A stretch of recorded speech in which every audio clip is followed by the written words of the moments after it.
Oh, welcome back to, I guess, what is part two of our lament of the Star Wars sequel trilogy.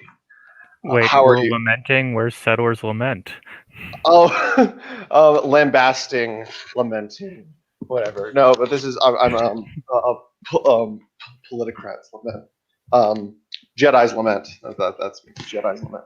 Either way. So, how are you doing this evening, Killhoon? You ready to continue with this? I guess the torture of the sequel trilogy, it goes on. Yeah. But yeah,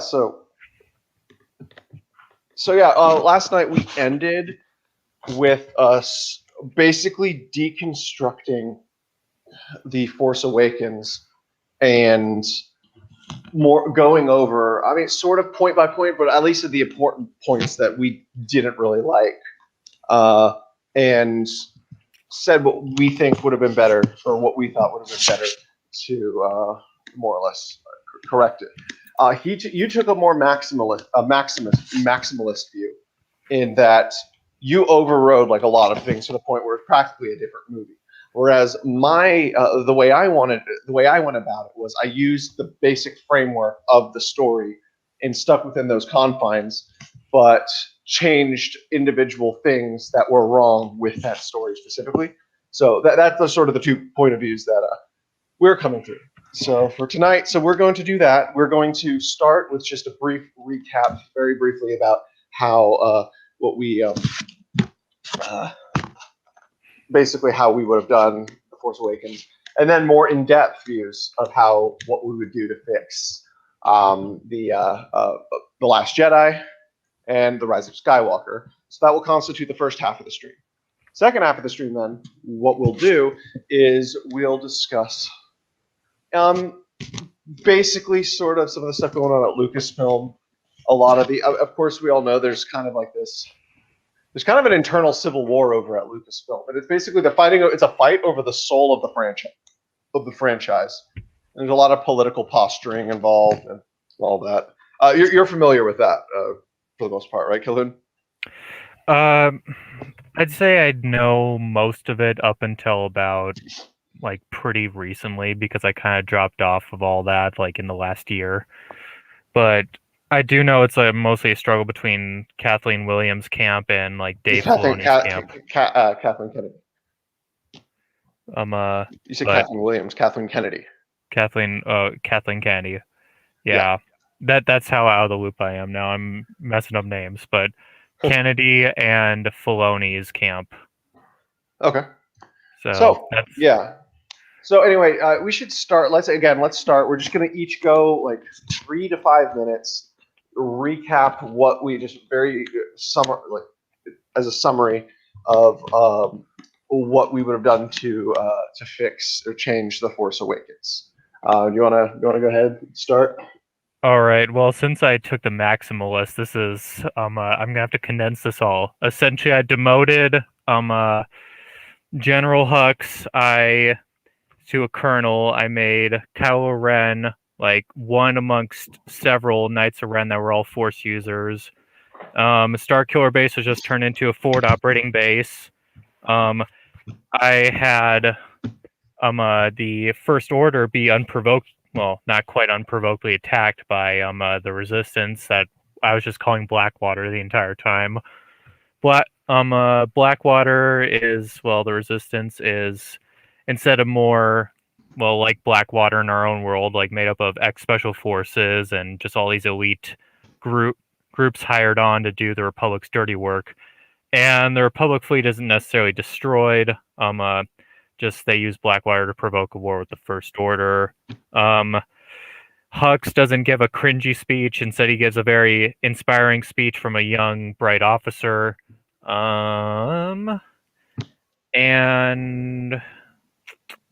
Kylo Ren still loses his fight with Rey, but Rey is Jaina Solo in this case, and Kylo Ren is Jason Solo.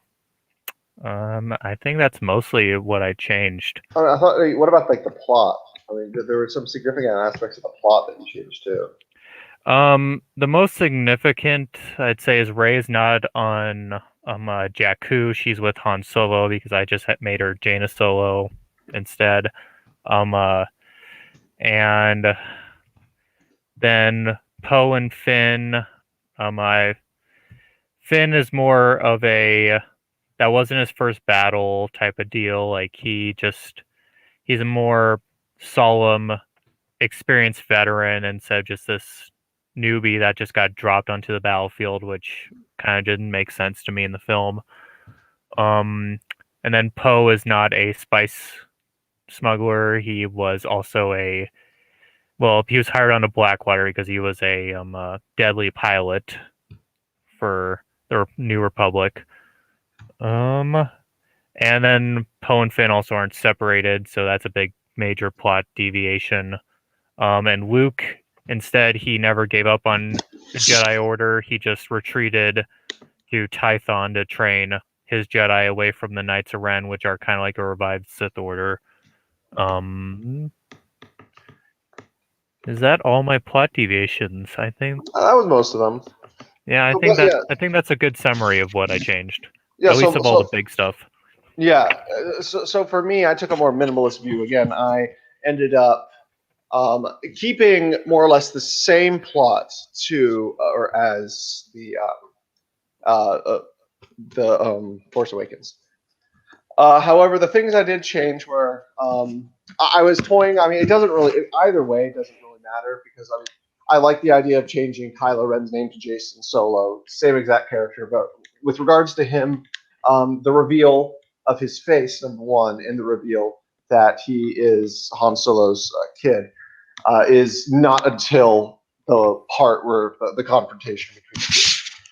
In the meantime, so the movie would start off pretty much the same as it does, and then like Poe gets taken up to the ship and everything, and then what happens is when he ends up escaping with Finn in the TIE fighter, and they land on the planet, they don't get separated, kind of like what you did, and they both end up meeting up with Rey and finding BB-8. And then when the First Order comes and attacks, they get onto the Millennium Falcon. And instead of Rey, because you know how Rey's like the bestest ever in canon, right? Yeah, just the bestest ever. She's all the Jedis. Oh, yeah. She has all the Jedis. Yeah. She took in all the Jedis. Yeah. No. So here though, it's they're like, wait, do we, or in terms of like the piloting? So Poe is the one who pilots the Falcon when they take it. So that would make sense. Then that's pretty much the same thing plays out as usual. You have the thing with Han Solo coming back, but instead of the pirates, it's First Order troopers. They go to the Takodana, that one planet, and in the original movie, that's around the same time where the First Order ends up destroying Hosnia Prime, or whatever the planet's called, which is the capital of the Republic. And it has the cringy Nazi speech, Hux does. So instead of that, it's just going to have a Star Destroyer coming, and there's going to be Imperial troops. So that plays out the same, and they end up going to. And then I basically have your same idea of instead of Princess Leia, basically instead of the Resistance, instead of the cringe Resistance, we have what he and I call Blackwater, what Killhoon and I call Blackwater. Because it's basically like a mercenary organization like today. But mine has like a mix of like Mandalorians in it and former Imperial stormtroopers, like special forces, former Rebel special forces. And the main leaders are like veteran officers, like both former Imperials and people like Admiral Akbar, that sort of thing. And they're fighting the First Order because they're sort of like the Black Republic doesn't really want to get involved because they're also heavily demilitarized. How they have like a defense force, and that's it. Speaking of which, so Rey gets kidnapped, and so they have to go to Starkiller Base. I just kept it as Starkiller Base, whatever. But so they go to the Starkiller Base, but instead of a stupid laser that destroys planets, what it is it's an EMP sort of thing, like where it launches this sort of ray into hyperspace, this energy into hyperspace, and it sort of reflects off of all of these different way stations, and it's basically supposed to take out entire fleets and entire planets, sort of their power, and it also will shut off like their oxygen supplies if it's on a ship and stuff too. So when they go there to save Rey, the whole thing with Kylo Ren happens. Han Solo dies, and and Poe. Then that's when he comes with his thing, and they have to destroy it. However, that's around the time where they end up they're sending the doing the Rey, or not the Rey, but the energy EMP thing, and that gives the First Order fleets basically they're able to come in and do scorched earth. They're able to carpet bomb the capital. The leaders go into hiding, but in the meantime, in the battle, then they're going to turn it on to the planet where the Blackwater is stationed off of. They end up destroying it. It causes like this giant like explosion because like the energy becomes unstable, kills a lot of the First Order people. First Order retreats, and then it pretty much ends just like the Force Awakens does. And yeah, so that's mine. That's the minimalist view. It's the same exact plot as the Force Awakens, but it really just changes the cringe. Yeah. So I think this is a great example of like how you're gonna have the two extremes of the fan base as well. What one side wants, and what other wants. Like you're the minimalist that kind of like the plot, but would change. It's not even necessarily that. Like, I mean, if I actually had a chance to make an entirely different thing, I would. However, I'm kind of trying to work within the framework. Like that's kind of a. Well, yeah, like saying that, like you may not be part of that group, but you are representing some people that only want minor changes. Yeah, the ones who are more open to some of the ideas that were presented. But yeah. Yeah, well then I'm on the old EU fans that would almost completely rewrite it and keep maybe the skeleton of the plot around. Yeah. And it's still a pretty bare skeleton at that. So let us move to everyone's favorite, the Last Jedi. Right. Yay. Okay, so first, what was your opinion? What was your opinion personally on the Last Jedi? Well, I was just more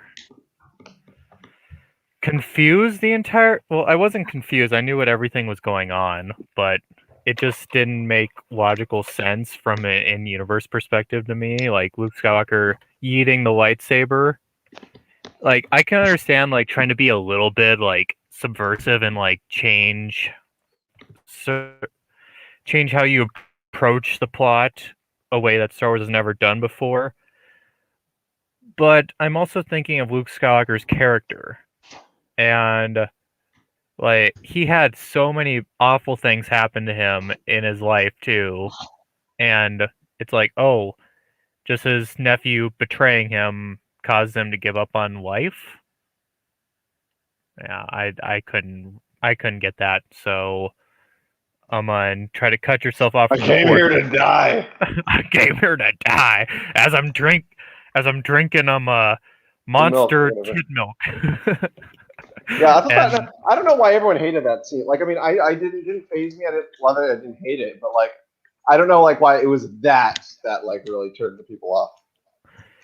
I don't understand either. Like, honestly, it's like I could see like multiple different types of milk.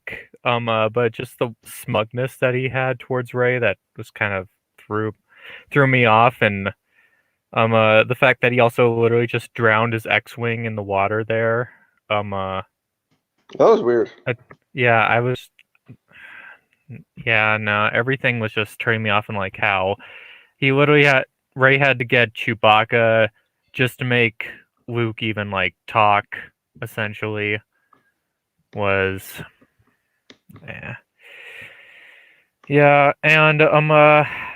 there was a deleted scene that they should have kept in the film where after Rey after Rey and Chewie both disclosed that Han died, which I didn't get why Luke wouldn't feel Han's death, because he's supposed to be literally the most in tune with the Force, He's and supposed to be. He is actually supposed to be the bestest ever. he is. And if you follow the old EU, he Most was the powerful bestest Jedi. ever. Yeah. Yeah, he was. He would have felt Han's death like he felt Chewie's death in the original EU when Chewie initially died first. But I did like the scene where he's just lamenting. Yeah, I'm gonna bring up that word again. Over Han's Chewbacca's death, lament. and he just had a good moment where he was genuinely sorrowful, but they cut that out for some reason. Yeah, I also didn't like how in the Force Awakens, was that the Force Awakens or the uh the Last Jedi, where after Han's death, it had Rey hugging Leia, and Chewbacca was just standing right there. It's like, it's like, that doesn't make sense. It's like, you don't know Rey. I mean, it's like you might like her, you might see that she's Force sensitive, and it's like, okay, cool, but it's like, it's not like early on, like I thought that was like Rey didn't know Leia, but Leia knew Rey as like her mother or something. Like I generally thought like, oh, she's gonna be Jaina Solo. Yes, she's gonna be Jaina Solo as soon as I saw that hug, because I was like, oh, Leia recognizes her as her daughter. So, but that didn't end up being the case. One of actually the best quotes from the Last Jedi basically describes what they were trying to do with this franchise: kill the past, or it was like, what was it? Destroy the, or let go of the past, which within the context, destroy it. Yeah, within the context of that scene, it was like a powerful line. But I mean, but it almost seems like it was also commentary, specifically of Rian Johnson, describing, "Hey, this is what I'm doing with this thing." But yeah. Hey, sorry if you couldn't tell by my hand-fistedness, but I'm trying to destroy everything that made Star Wars with this movie. I personally still wouldn't go that far. But then again, I am one of the few who actually kind of liked it. But despite, you're part of the 10% of people on Rotten Tomato that actually like the film. Yeah, and then all the critics loved it. Like, have you noticed there's something on Rotten Tomatoes right now where it's like the critics will really love something, and then the audience will hate it. Like, oh god, CW's Batwoman. Have you heard about that? It's apparently it's terrible, apparently. But then it has like an 80% from critics. It's like, no, it doesn't. That's not real. Like, well, critics, how do you think they get their positions? Like, they're all selected individuals. No, they're basically metaphorical sluts. And they get money for giving it approvals. Like, oh yeah, I approve of this film. Well, you're gonna get more. You're gonna be given the opportunity to critic movies more, or however, to rate movies because you like this movie, so we're gonna keep you on. But as soon as you say no, like, those critics just disappear. Do you know who are the worst though? Game journalists. Oh yeah. They are the lowest of the low. Yeah, just like who is that female feminist game critic back in the day that Sargon took on? Oh, Anita Sarkeesian? Yeah, her. Yeah. Just the toxic reporters that would report on games, like games cause violence, games do this, games do that, when on average, most of the time, violent video games actually reduce testosterone levels and reduce the inclination for violent crime. The hilarious thing about that is it used to be the Republicans who did that. Well, yeah, that's because, well, also Republicans are still boomers to this day, and do you think that they understand video games? No, I doubt it. But, so with Last Jedi, this is probably going to be the longest for you. But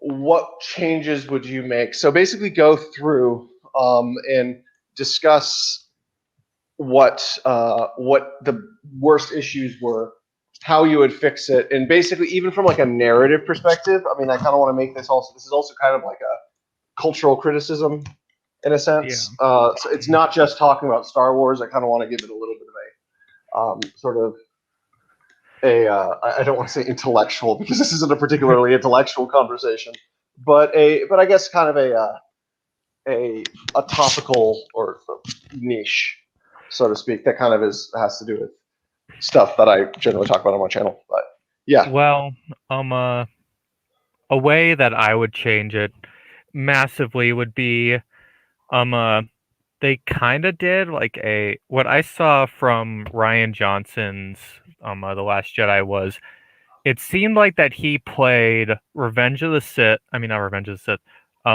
The Empire Strikes Back in reverse. Did you yeah, did you notice that? Yeah. Where yeah, they had the ground battle at the end instead of at the mm-hmm. beginning, and Yeah.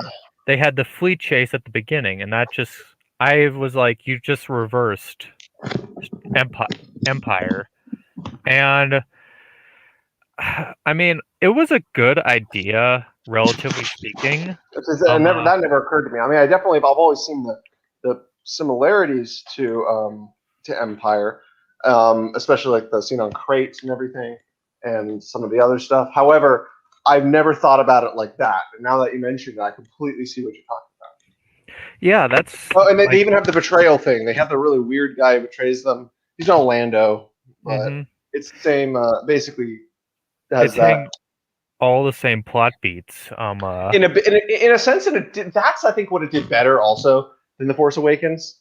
Even though, like, and I'm talking like objectively speaking, even regardless of whether you think it was way better, way worse, a little bit better, a little bit whatever, it did a better job of taking of rehashing some of the same plot points, but doing it in such a way where it didn't feel like an imitation or a like nostalgia fest. Yeah. Um, but the thing that I would change a lot about this one is one, I would have Blackwater, aka the Resistance, actually attempt to defend their home world, I guess, which like I'll take your honest stance on this. Like it's the Alderaan colony planet. New And Alderaan. Yeah. yeah, New Alderaan, and they're going to, instead of just purely evacuate, because also this is going to be a much larger organization than like 500 individuals that are in the movie, 500 at most. It's going to be, I would put it around like a few, like tens of thousands operating from, Private army. Yeah. yeah, a small private army But of then, like, oh, but interesting. it's We'd going have to to talk be, about who would the backers be. Well, what if it turned out Lando was one of the backers because he's like wealthy and cap space guy. I don't know. I I don't know. Just a would, thought. That would be interesting to explore. Just who the backers of Blackwater would be. Blackwater, Blackwater in Star Wars is supported by Lando's fuel refinery on Cloud City. The Um Munes. I uh, don't know. Trying but to think of like but what also would interesting. I think like it'd be kind of like how Blackwater is in our world, where it's mostly supported by governments and paid to operate as their private Yeah. security forces or do their shady behind the scenes stuff that don't need to make into the press. So I'd mostly say it'd be private governments, the New Republic definitely, and yeah, I'll just throw Lando in there for shits and giggles. Um, Yeah. but so they're actually going to attempt to defend New Alderaan with the Alderanian PDF forces, Planetary Defense Force, um, and Princess Leia, since she's technically the head of state of this New Alderaan, she's also like doing a double job as the CEO of Blackwater and the uh, monarch of New Alderaan. So leads the defense, and I'm So going to is she Queen Leia now? yeah, let's elevate her to Queen, because Queen of New Alderaan, that would, yeah. So Queen Leia defending the realm, and there's a small Blackwater and Alderaanian defense fleet. Mostly the Blackwater are the survivors from the strike on a stand-in for Starkiller Base, which for me was just a forward operating base that they were gonna use. Like they had multiple forward operating bases, but that was the main one to strike at the New Republic. And the fleet still comes into system. I won't have them jump right on top of the planet because that's just frankly stupid. Because what if you have a fleet right there? Because when you jump out of hyperspace, you don't have your deflector shields up. That's something that they seem to always forget in especially the new movies, that you can't just jump into a system. You gotta kind of jump like one planet away from your intended destination so you can get your shields up for combat. Because you're not just gonna suicide in there. So they jump in. Also, by the way, that Dorito dreadnought that only shoots a massive cannon on the bottom, that's Oh, gonna that be thing was lame. It was yeah, so powered that they were like so scared of it. Oh my god, they have a dreadnought. And then Poe is like, hold my beer, guys. it's like hold my beer. It's like one that's more of a fixed gun platform, not a dreadnought. I'm just sorry to say that, guys. Like that's a misclassification of Because ship they types wanted there. they wanted a cool word to use. Ooh, we're gonna use the word dreadnought for a ship that doesn't even fit the term dreadnought. It's like no.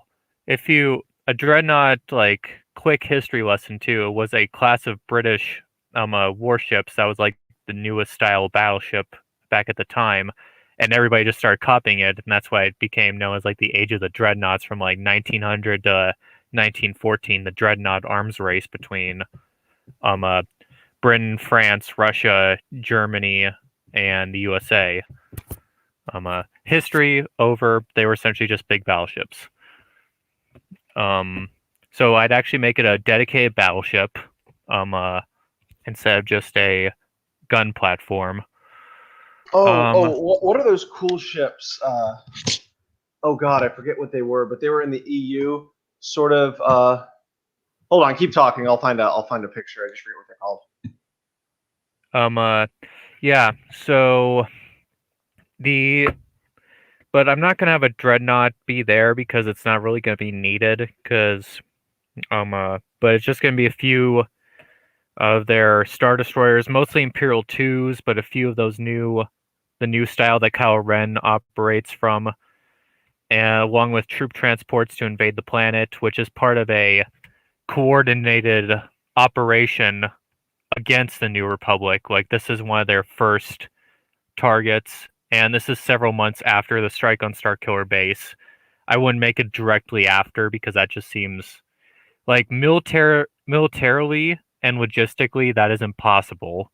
Even if you're going to go from the old plot point, because the First Order, after losing a base of that size, Starkiller Base, in the actual movie, that's a lot of military assets gone, and that's a lot of like supplies and just resources destroyed. Like one battle can take out entire armies for like months, and that's like one day's work.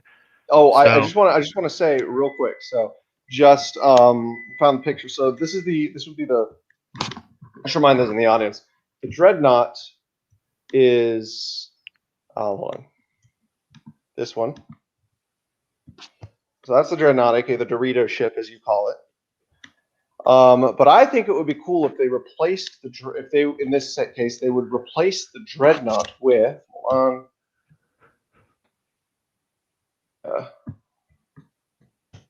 the Praetor class, the Praetor battlecruiser from Legends.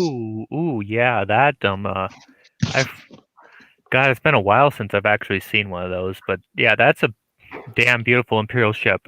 That is actually a great replacement. So, but yeah, if you're just gonna do that in your little change, like that'd be a great change. Yeah, I don't know if I do it in my change. That's honestly one of those changes I don't think is as important, because I think I definitely make the dreadnought not lame, like less lame. But yeah. And no, never mind. Leia isn't the queen of Naboo. She would be the queen of, well, in this case, New Alderaan, because she was the princess of Alderaan. Because the monarchs of Naboo, like the kings and queens of Naboo, were elected, and I think was Padme the first queen, at least in Legends. No, Never mind. Because she says it. No, she says in the movie she said she was not the youngest queen ever elected, but she said that in the second movie because her predecessor was the youngest. No, her predecessor was the king, I thought. No, her predecessor, there was another queen. Why'd they start electing queens all of a sudden? Like, I don't know. They never explained that. I don't know, but yeah. So yeah, the fleet comes in. The New Alderaan is alerted of their hyperspace disturbance. I guess like I know that there's like some sort of scanner in Star Wars that are on most planets that detect ships going in and out of hyperspace, but so yeah, they detect the fleet, they mobilize defense, start evac. I would estimate, they would actually do an evacuation of civilians first before anything. This is still like a kind of a colony. Like it's not like a huge like Coruscant style, but like I'd imagine what it basically is it's kind of like Dantooine and Knights of the Old Republic. I would probably say it'd be a bit bigger than Dantooine. Well, maybe a little bit, but I mean, remember at this point it's only been around for like 20 years. Like 20 years. I'm gonna give a little bit of liberty to like how many people possibly survived Alderaan at like maybe 10 million. Who would have? What do you mean survived Alderaan? You mean like not on Alderaan? Because I don't think you could survive Alderaan. Not on Alderaan. Like 10 million Alderaanians not on Alderaan. Okay. So, yeah, and then maybe would you bring God, what's her name? The chick in the Mandalorian. The one who got canceled. Yeah. For getting canceled for basically saying Nazis are bad. Yeah. Apparently, like Nazis are demonetization is good now. Yeah. Demonetization is good now. So yeah. So yeah, they mobilize, evacuate the civilian population. I'll say in this time that they had, because most of the time when populations do go through a disaster like that, let's just say people become a lot more fruitful. It's a big trend throughout history. It's like that's why I think like climate change, for instance, like with climate change, I think that we'll be able to adapt by the time it gets like really, really bad.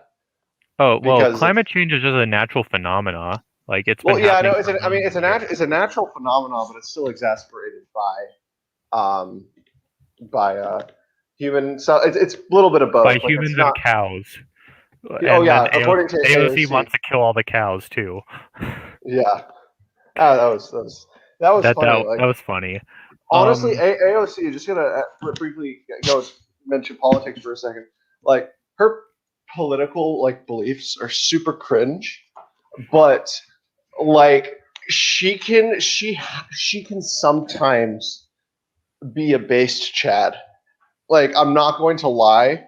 Like when she calling out some boomer cons, like her like boomer con colleagues on Twitter.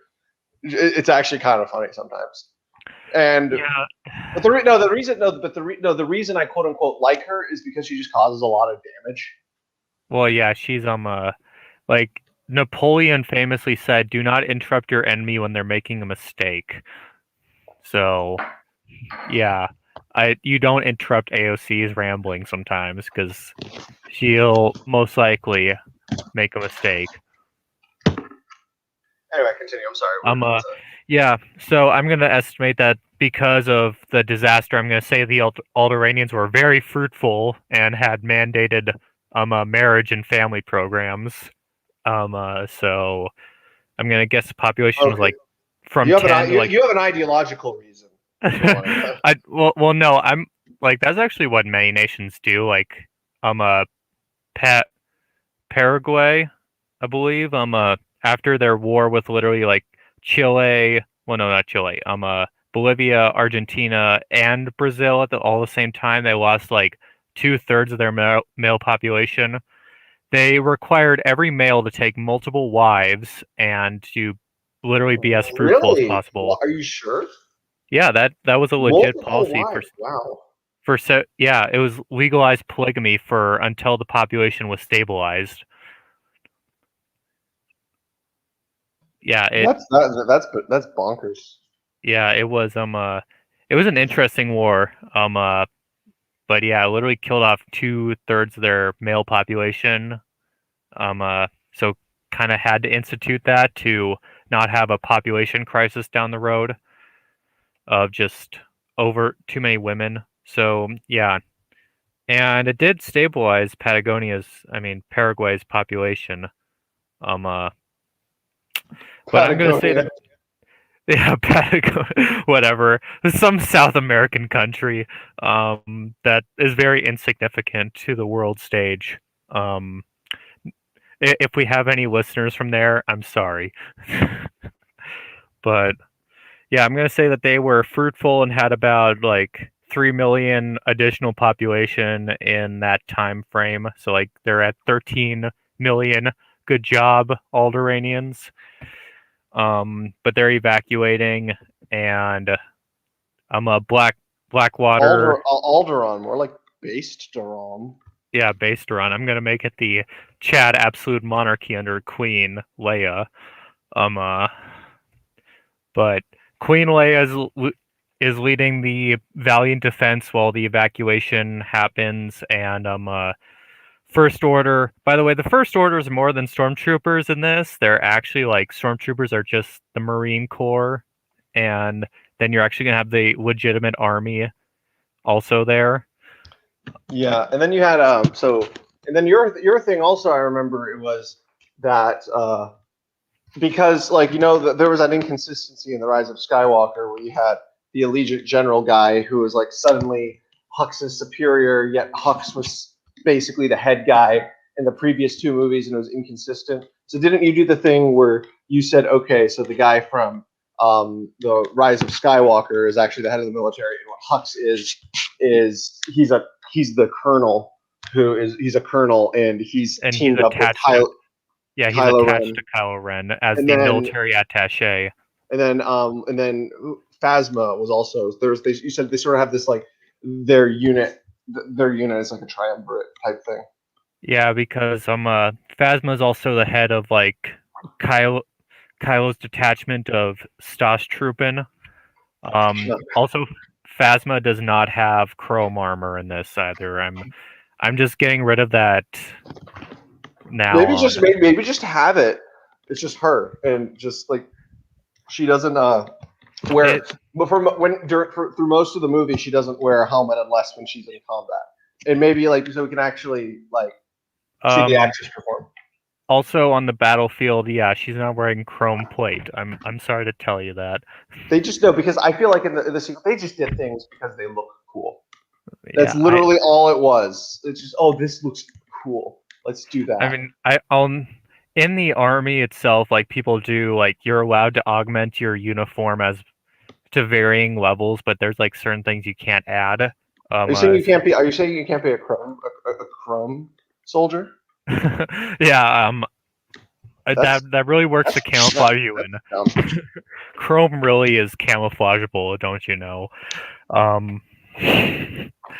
Okay.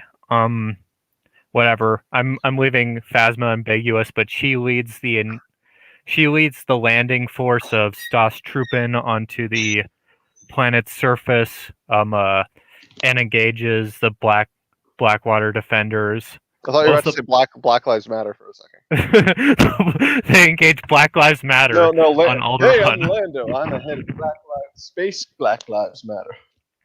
There was actually a funny Saturday, like new Saturday Night Live is God knows. But either there was a funny skit a few years ago. It was when Donald Glover when he hosted. It was around the time Solo came out, where there was like it was a conference of all the black people in the galaxy, and it was just him and Saw Gerrera. Oh yeah, Black Lives Matter. Yeah. Let we'll get into that later for but yeah, Blackwater. I'd actually say that most of their forces are like more space based. So Okay. I'm I gonna mean, say that. I'd say a couple. For me, at least, the way I do it, I do a. So I Well, mean, you have like maybe like a flag, like sort of like a flagship, um, and then you have, I mean, a couple, like a couple frigates here and there, or maybe like more frigates, like just like a good support, just good for support, and then also um, a bunch of fighters. So yeah, like I think it's I treat them like a special forces and attached special forces because like like they the don't have way a giant the way fleet, but it's the like way that yeah, special forces works, especially in the U.S., is like you have the actual special forces operators, which are like the actual guys that are special forces, but then you have their attached elements, which if you're attached to special forces, you're not special forces yourself, but you are augmenting their operations, so that like way they your can be like kind of like successful. the Roman auxiliary soldiers, So what soldiers? the Legion auxiliaries Yeah, you can kind of relate it to that. support. But yeah, you're gonna have like I would say that it's gonna be mostly frigates, and then they're gonna have like one cruiser as like in case they actually need to do a hard hitting mission. Well, relatively speaking, and a What's the lot difference of between a cruiser and a capital ship in Star Wars? Yeah, it's very ambiguous in Star Wars. I'm just gonna I use mean, it I as know like basically. Yeah, I know basically in our world. Yeah, but because I'm okay. when I hear cruiser, I think of like because I think I know in Mass Effect there are like different kinds of ships. Like the frigates are the ones that act independent, like kind of like the Normandy. If you have you played Mass Effect before? Yeah, I've played it Yeah, through like 3 times. yeah. So the Normandy would be like a frigate, but then what there are cruisers, and cruisers will always be in battle formation together. That's what their whole thing is. But they're not like They run in for support. squadrons, Yeah, they're like the main sort of ship or a- ships, and and they're then you also have of course screening vessels. yeah. They're screening So they're vessels for the main yeah. fleet. So think of it's almost as if like so like we were talking about this last night. So you and I are both really really like naval naval stuff. However, the difference between us is you're like World War I, World War II, whereas me I'm like pre 1850. I'm like age of sail all the way. So basically, the cruisers is kind of like and I know ships of the line were generally um, flagships, but I mean, like, not the smaller ones usually, but either way, ships of the line. They're basically their job is to just like sail in like a line, and then just shoot at the other line of ships of the line that's going down, just floating fortresses. So in a sense, that's what like what the cruisers on Mass Effect are. However, of course, they're more medium sized, like medium large size, because then you have the dreadnoughts in Mass Effect. Are they dreadnoughts or whatever? Which is like the ship that every single time I play, I let get destroyed by Sovereign, so I can have a human council. Yeah, well, you gotta hate I mean, I hate the council anyway. Make all human And then they got supremacy. then they sucked again anyway. Well, they yeah, got they yeah. their replacements just suck. I know. Yeah, it was the same voice actors too. It was basically like I know it was like oh yeah no it doesn't really matter. It's like, Like hey, yeah, we know you that don't your notice choices are supposed to affect the story outcome, but we're not going to honor that. like just like Telltale Games. Yeah, Telltale Games do the exact same thing as well, guys. Yay, because every new game that comes out, they're going to just negate all your choices because everybody sucks and dies. Honestly, the game I play, and I'm just gonna say this before we jump right back, but the game I play, I think I played where choices matter the most. Probably Detroit Become Human. I've not played that game, but I've heard I'd stuff like recommend that it. about that. It was pretty good. Anyway, so back to Yeah. Star So Wars. Yeah, so we haven't even got past the first planet, but yeah, so evacuation, blah, Blackwater defending, Phasma landing troops. While I'm just gonna say the Imperial Army because fuck saying First Order Army. The Imperial Army is landing. All their wait, First engine. Order. You're not doing. Oh, is it the Empire you're calling them? I thought they're not the First Order. Well, no, I'm just gonna say Imperial in the place of First Oh, Order okay, yeah. Colloquially because speaking, okay. it more rolls off the tongue better. So the Imperial Army is landing to support the Stormtrooper beachhead, to exploit their attack on Blackwater, which Blackwater I'd say has like probably a battalion, which 1,000 ish men worth of infantry, probably probably a combat engineer company. So they don't. I'm just relatively saying that they have about 3,000 ish dedicated ground troops that are like conventional military. Well, then like the rest of them are like special forces, fighters, and light naval attaché. Um, uh, and they're quickly overwhelmed. The new Alderaanian PDF forces, I'll say that they're roughly like 100,000 professional army strong. But there's like I guess that a planetary defense force will not be as good as a galactically funded centralized army, so they're gonna also lose, I would estimate. Probably not. Yeah, I'd say probably not. I'd say well, also New Alderaan is relatively a newer planet, so like imagine the 13 colonies establishing a centralized military. Like it was Exactly. hard for them.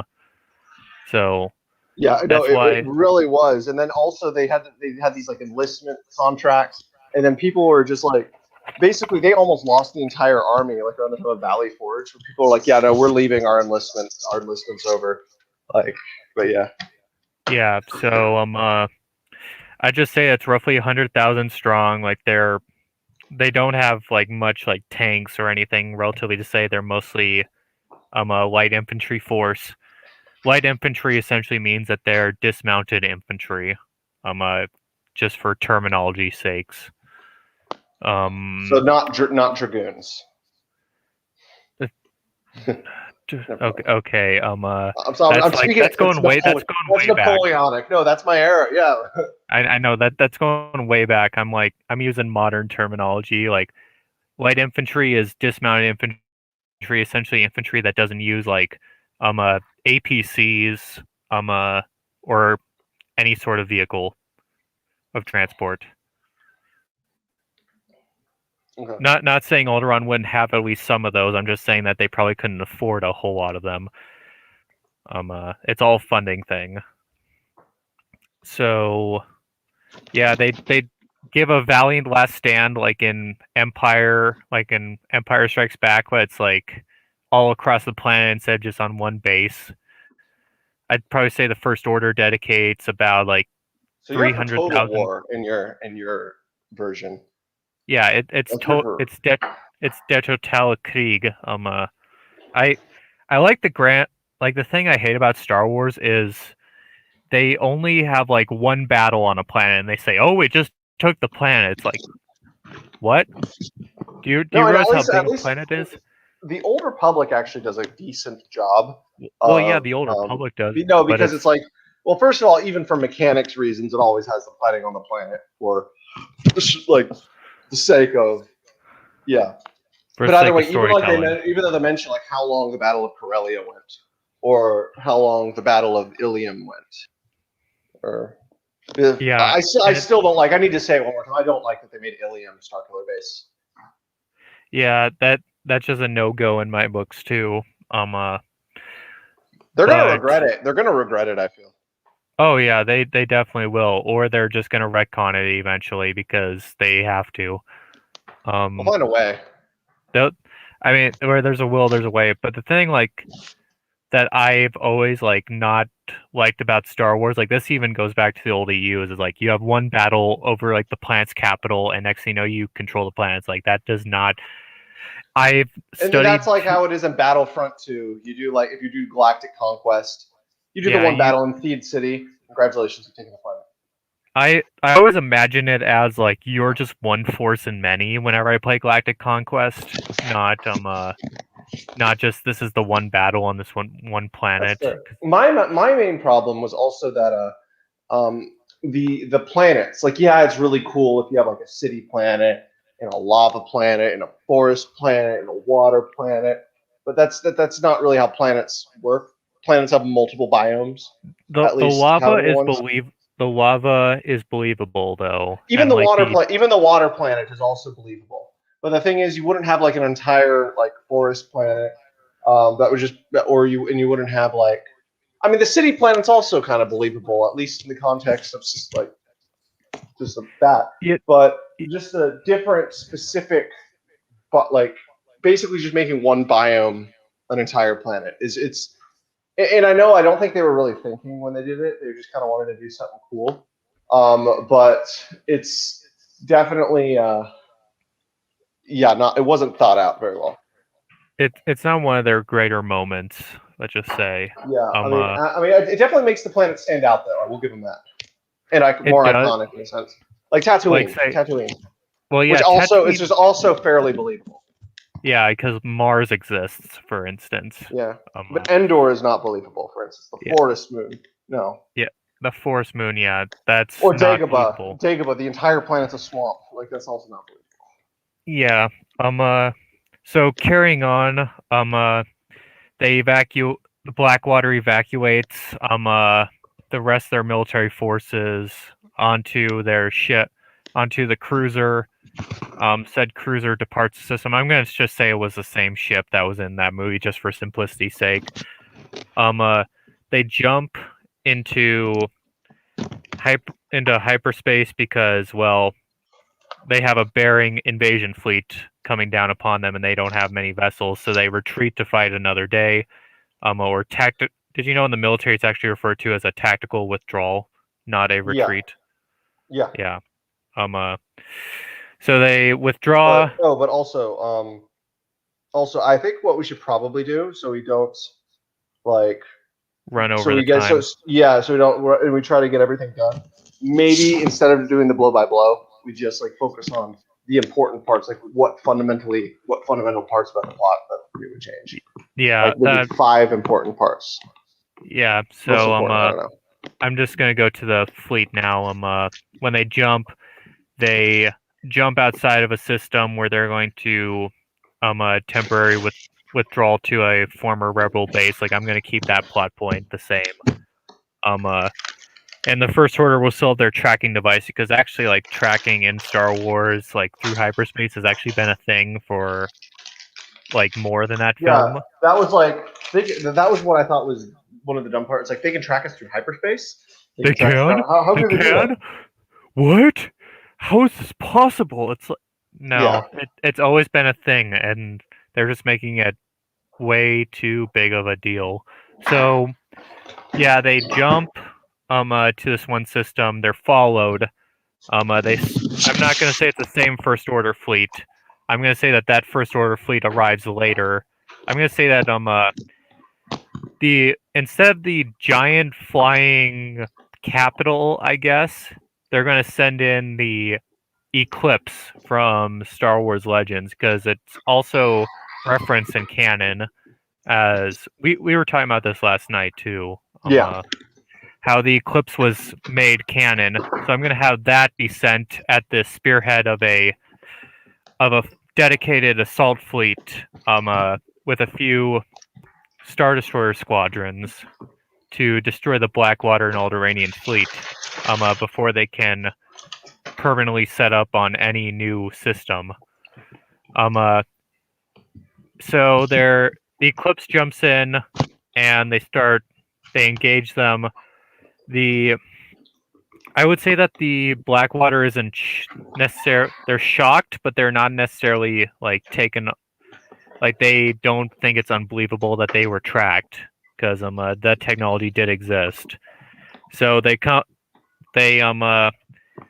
immediately they actually start retreating because they're just outgunned like in the original film. So I'm going to keep that true, and they keep them outside of reasonable firing distance, but get a team off to a contact of Lando, that is a hacker, that a guy with the half donut on his head. I'm gonna just say it is, because we were also talking about that last night.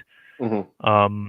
So that guy, they're gonna go get him from Lando on Cloud City, which Lando just reset up shop there, took back ownership of Cloud City, running his ANCAP paradise.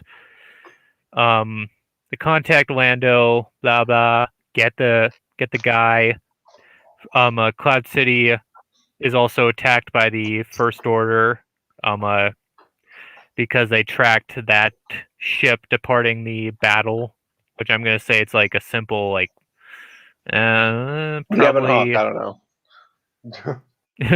they found the Ebon Hawk, and they departed the Blackwater Fleet. Yes, that makes sense. With HK 47 in the cargo hold. And Revan's ghost is just chilling. Yeah.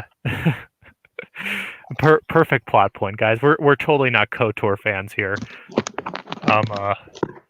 So yeah, they jump there, they grab him, Cloud City comes under attack, which kind of forces Lando to begrudgingly re-enter military service for the New Republic.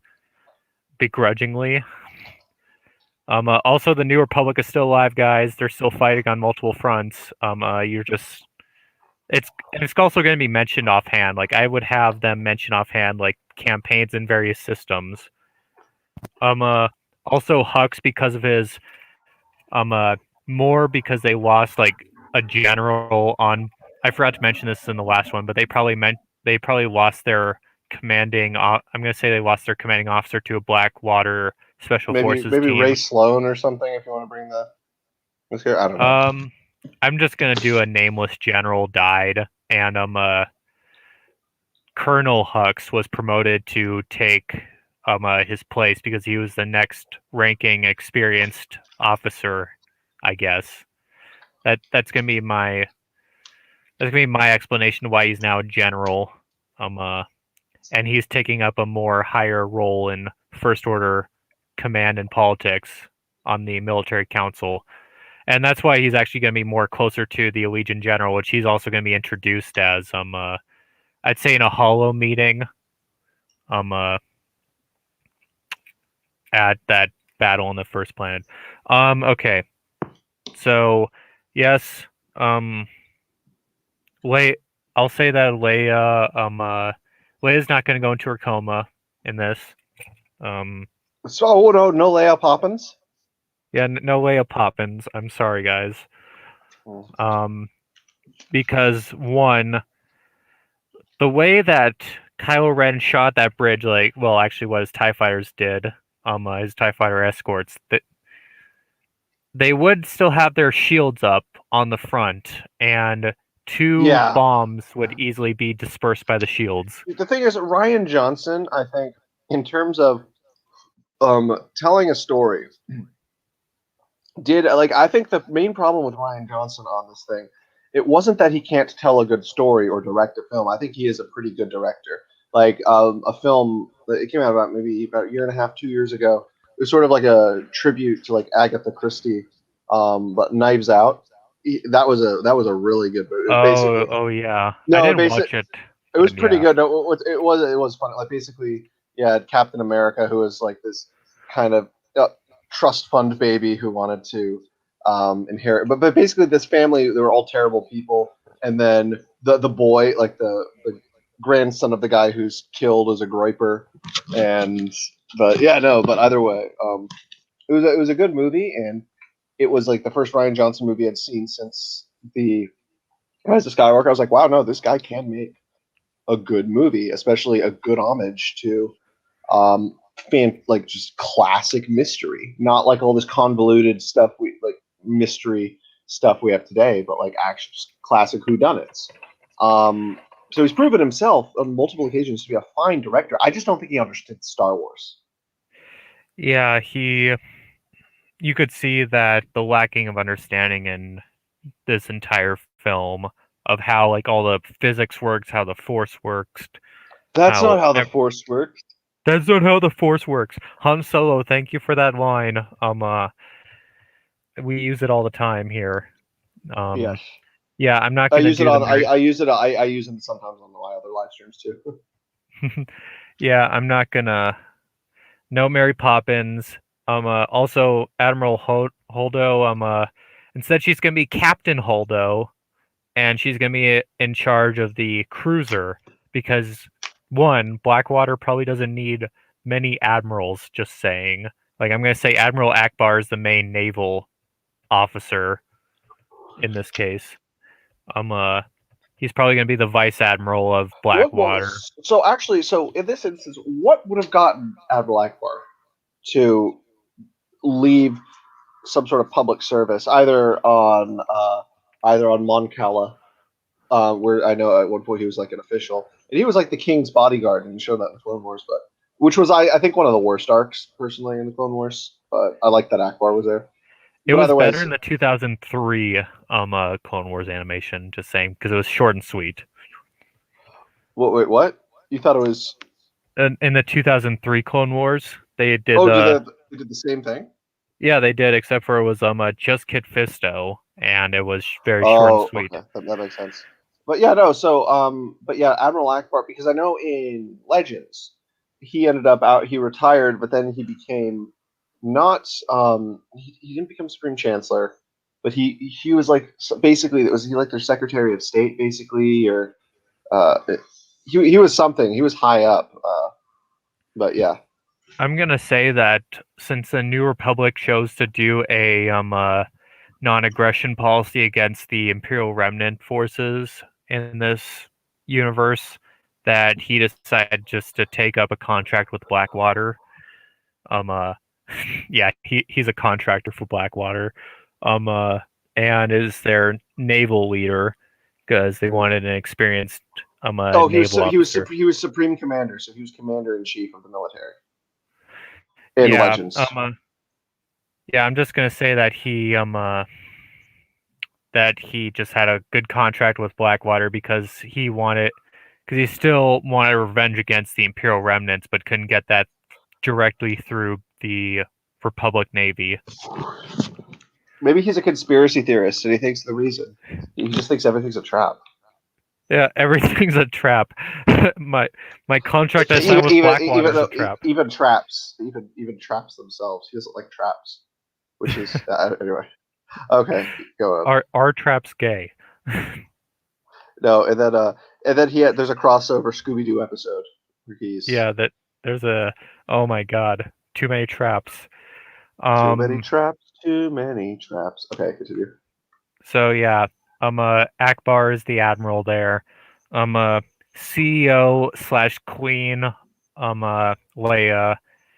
She takes more of a ceremonial figurehead. She's not actually like leading the combat. Akbar is leading it. Captain Holdo is actually in a military uniform this time instead of a dress. And she doesn't have purple hair either. She has natural hair. Actress though. I think Laura Dern is a fine actress. I wouldn't care about the actress. I'm just talking about the narrative in this case. Yeah. But no purple hair because actually, like, it's against military regulation to have unnaturally dyed hair. Well, but remember, this is the private force. Yeah, even then, like, but even if she were military, though, I would think that she'd want to stick to the tradition. Well, yeah, even like Blackwater in our own world still has like grooming standards, though. Yeah. So yeah, I'm gonna say that there's just a no-go on having any unnatural hair colors, and she's in an actual Blackwater naval uniform. Empire, they're doing battle. I'm gonna say that the cruiser is kind of a standing off and trying to fire, while then the frigates do like probing attacks on trying to divert the other Imperial ships away from their squadrons, but Knowing a regular Navy, that wouldn't actually happen most of the time. So essentially just probing, and they're keeping their distance away from each other, minimizing losses, which that's actually how a lot of navies actually did it, like in World War II and stuff. You would occasionally have like the Bismarck against the hood, but that'd be very, very rare that would actually cross paths and happen. So, yeah. And then they go get the hacker, and then they use stealth technology does exist in Star Wars. So I'm Yeah, gonna say Blackwater has. first episode of the Clone Wars chronologically, for instance, stealth ship. Yeah, so let's just say that they have a stealth a cruiser of some type or stealth frigate. Um stealth frigate that they board the Eclipse with because they tracked the tracking signal back there for some reason. I'm just gonna wave my hand on that because I'd have to completely rewrite everything if I wanted to include a tracker to actually make it make sense. So I'm just gonna say that they tracked it back to the Eclipse. So they get to the Eclipse and they infiltrate. They do an infiltration with Finn, Poe, and Yeah, Donut I Head just like Guy. the idea through like consistently, at least through the trilogy, like because you had Luke or Luke Han Leia. I just like the idea of it being sort of like Ray, Finn, and Poe, like just kind of like they're the same thing Oh yeah, basically. I even forgot to mention Ray because I just did not care about her arc in this movie. Don't even bother. It doesn't even matter. I'm gonna say, well, Just okay, briefly mention what. that this is the brief mention of her. In the several months leading up to the attack on the Blackwater base, this time gap between the movies, essentially a few months, she was on Tython the entire time, training with Luke to hone Jaina Solo honing her mastery of the Force, so that way she could actually properly controlled instead of falling to her rage, like she used to fight Kylo before. Um, and also she actually learned some lightsaber skills and techniques this time instead of just waving it around like a barbarian. Because that's not how lightsabers work, kids. You don't just swing That's it not how around. lightsabers work. That's like, have you ever watched Count Dooku? Just duel in episode 2 and 3. Like, he's a fencer. There's actual technique to swinging around a lightsaber, kids. Um, uh, so yeah, that's my little rant about how Rey and Kylo are both atrocious swordsmen. Um, yeah. Basically, So actually, I don't even think Kylo's a. I think it would be cooler actually if because I mean the dark sa- I mean the not the dark saber, the crossblade is actually pretty cool. Like, yeah, but the I thing is, like it. but I feel like his fighting style, he should fight it more like it should be a bit longer. Number one, it should be like a longer kind of lightsaber. He should fight with it like a broadsword. Yeah, which they actually do have, like in Star Wars, they do have canonically, even in canon, longer bladed lightsabers, and then they have Shotos, which are shorter bladed lightsabers. You don't just have to have the standard 1 meter long. You can have a shorter or longer guys. Yeah, like in So Kotor, you get short lightsabers, short sabers. yeah, you can. In fact, most of the time it's called the dual phase function on a lightsaber, where you just flick a switch and then it goes to a different lightsaber crystal in a different setting. So you have to have 2 crystals in your saber to increase. And it's on a prescribed setting of like it will increase your lightsaber from like 1 meter to 1.5 meters, or like down to 3/4 meters, depending on how you set it. Um, yeah, it's Legends actually does the best in explaining it, and Disney they kind of just wave their hand with it and don't explain it. So Um, actually, let's stop with you right here, and I'll tell like my first half yeah, of the, and then we'll go back to you. So basically, for me, the Last Jedi. So again, I'm going to do the minimalist. It's basically going to be similar, and I think basically with you, this one is more minimalist than the Force Awakens for you, which is interesting. But the thing is, so Well, so far. yeah, so so for me, it will be it will instead of beginning like right after, which I think was a mistake. It takes place. It starts about a year after. And like background about like the New Republic. It's kind of like a government in. I mean, it's just in shambles. They have like the remnants of their fleets is just kind of in an unknown location, protecting what remains of the government. The First Order doesn't go and conquer planets, but again, they sort of have this scorched earth thing. They're just trying to just destroy stuff. However, it's harder now that they don't have their weapon. But so starts very similarly. Instead of course, the Dreadnought, you have the Praetor battle cruiser. There's no Yo Mama joke between Poe and Hux, but it's similar. Oh, by the way, I don't have a bombing run in mine either. That was stupid. Well, I have a bombing run in mind, but they're actually Will you use actual Y wings instead of yes, like those World War Y IIs? wings. Yeah, Y wings, and then Good. instead, Rose's sister instead basically does a kamikaze into the bridge. Did she drink her sake before? No, she drank it. No, she starts drinking the sake like as she's about to go and crash. But yeah, no. So that's basically it. And similar, Poe does disobey orders because the whole thing, like my Poe, would be a great pilot, but not a good leader. He's just not a good like a good yeah. But so they escape. Basically the same thing. That whole chase thing. And because again, I kind of like the Last Jedi. I just think there needs to be some change, like just a few changes to make it actually good. But Holdo also for me, so either she would be sort of like a lower officer, or maybe, but I kind of have this thing that maybe Leia doesn't really like her, or not. It's not that Leia doesn't like her; they're just not friends necessarily. Um, they're just kind of like it's more of a professional thing. But yeah, so um, Leia Poppins also, yeah, for that. And but I also have the idea of Blackwater basically gets destroyed, and you have the eclipse, and you have all that stuff. So basically similar to yours, however, Blackwater is basically getting annihilated. So, but then, so I think we were talking about one of the dumb. I think the dumbest part was the contacting Maz Kanata on the ship, where it was like, okay, what you need to do, you need to go to Monaco Prime, and you need to, and you need to go find this guy who's wearing this. He's the code breaker, and he's going to be at this. He's going to be at a table, and at this at a casino, and it's like, oh, so yeah, go get them, find the code breaker, fly away. Now that is the something. Rewatching that, it's like that is like so.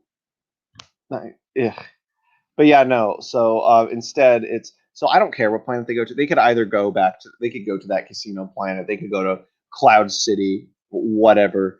But they actually find the guy, and they get information, or maybe they don't. They're about to get arrested. They don't think it's the guy, but then they find out, oh, this is the guy that we were actually looking for. And so it's so more or less the same. And Poe also doesn't trust Holdo. Maybe he thinks she's a spy, so instead of a mutiny, he thinks she's arresting her. But turns out that like maybe she and Akbar were kind of hatching a plan. I don't know. But the thing is, though, I purposely want to make her just intentionally, and I know she was an unlikable character, but actually, I'd write her intentionally as sort of a no nonsense, unlikable character who's good at her job, but yeah. So there's that. And meanwhile, so I'm just gonna, for the sake of this, it's gonna be the same planet that Luke went to in the other one. However, I think it would be cool maybe if it were like Rakata Prime or something. That would be interesting. Yeah, But if you want to use the same planet, I would definitely Rakata Prime would be a great candidate. yeah, so basically the same thing. And so, but then in the so then, but the whole thing basically is it's race training. Luke is still, I think, kind of grumpy. I like the idea of Luke being kind of like grumpy, and I do like him kind of just like because he kind of like fucks with Ray when he's uh on there. Like, remember there was the scene where she's using the Force, and he's like, "Fuck!" Like, he basically has like the grass, and he's like, "Ooh, it's the Force!" Like, I actually thought that was legitimately I saw a funny meme where it's like, you feel that? You feel that, Ray? Yes, I feel that. What is it? Joe Biden. funny. No, but yeah. And then also that scene where it's like, oh, those are the pirates, but then it turned out it was just the locals having a party. I thought that was funny too. I kind of wish that scene was in the movie. Because that's a deleted scene. But either way, so yeah. And then Luke basically. So, but my whole thing is so the Jedi Order. Luke didn't. The Jedi Order. He didn't fail in creating a Jedi Order. There are still there's still a small Jedi Order. They're not really part of this or anything. Or maybe like one of the prime things is Kylo Ren. He wants to hunt them down, and the Jedi are just they sort of each have these like little cells, these little enclaves all around the galaxy or something. But either way, so like there's that, and then but the thing is like Rey's training. Like one of them is so she doesn't have Anakin's lightsaber. The lightsaber is lost. It was lost on Cloud City. That's it. And she has to build her own lightsaber or something. And there's that. So in that sense, it kind of does it does echo. And I what Empire. the one thing Yeah. I did like from the next film, the Rise of Skywalker, was the addition of the yellow lightsaber, because that's something you didn't really see in the movies, and it's always been in Legends, but you never really saw it in much other media. So I kind of like that part of it. Yeah, that was pretty cool. But yeah. So and then the whole thing happens where they're going to go to that. They're going to go to a another planet's. They're going to go to Crate or whatever. I'm just going to use the planet for the sake of this. But so I understand a lot of people were not huge fans of of the hyperspace thing. However, I thought that was and that might be actually my favorite scene and one of my favorite scenes, like just in Star Wars as a whole. I mean, visually, of course, it was fantastic, but I do think that they can use there can be good ways that can explain that. Or basically because like my way of explaining that would be you can't just arbitrarily do it in the middle of battle, but it was something that they did planning and they're sending like the coordinates to some place. Plus the ship that they're using is like a maybe like a giant like prototype of something or it has some special or maybe they another cool idea like for the hyperspace ram maybe they also send starfighters at the same time so they hit the other ships as well. I don't know, just playing around I, with I just some ideas, I but don't like what I didn't like was the can of worms that they opened by simply having the hyperspace ram. And I'm glad they actually waded away in the next film as like a 1 in a million chance. I'm like, good, thank you, you did that. yeah, Because otherwise it just ruins space battles in Star Wars. Because like otherwise you could just send out literally fighters that are like drones and just launch them into hyperspace and yeah. you can take out a ship. But so for this, they're going to evacuate the ship when they have this whole thing. The mutiny maybe happens, or maybe it's that maybe it's just that like Poe thinks that she's a spy. Laura Dern is a spy or something. After they after they discover that that Finn and Rose were captured when they tried to get onto the Eclipse. And maybe in this one, like the way I do it, they would have introduced the Allegiant General in this one, and um, he's the admiral. That he's like he's the admiral. Whereas Hux is the general, so they're sort of equivalent. And he's the commanding officer aboard the Eclipse. And we're still going to have the Snoke thing. Of course, I wouldn't name him. I wouldn't have. I wouldn't have him as uh, named Um, Snoke, of course. But no, but that most of this stuff still happens. But after they're captured, maybe Poe, what he does is he ends up saying tries to subdue Holdo. Then Leia and Akbar find out, and it turns out Poe's just being an idiot. And so that whole thing happens that they're about to evacuate.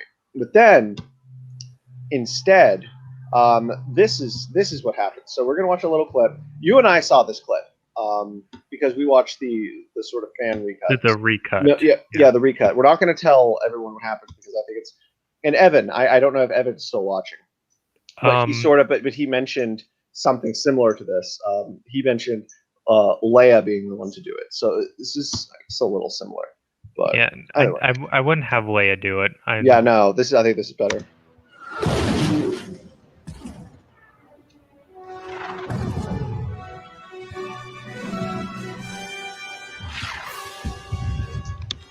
May the Force be with you. Sir, the Resistance cruiser is preparing to jump to light speed. It's empty. They're just trying to pull our attention away. Pathetic. Keep your fire on the transports.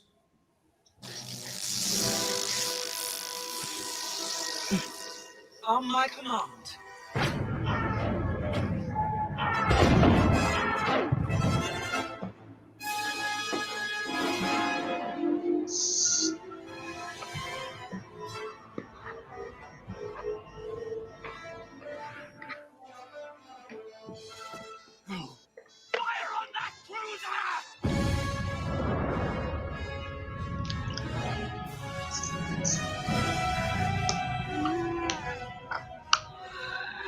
Execute.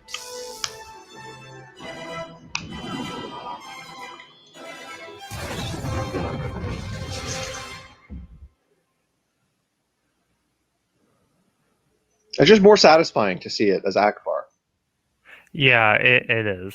But I just think that it would be the best thing. So the captain of the eclipse, as it's about to run through, it's sort of like inverts. It's a trap thing, and so right as they realize what's happening, he just like yells, "It's a," and then that's when it just like slams right through there. So he's like, "It's a," so. But yeah, no, I think that would be good. But then the thing is, Laura Dern's character. Then this is kind of I'm saying this kind of as a joke, but also I think I 100% it should have been in the film. But her transport just is one of the ones that gets destroyed by the First Order, just like but it's off screen. Yeah, the way. Well, I know how you did the Legion General. I'd actually still have him be the chief of staff of the army, the head of the army. Mm-hmm.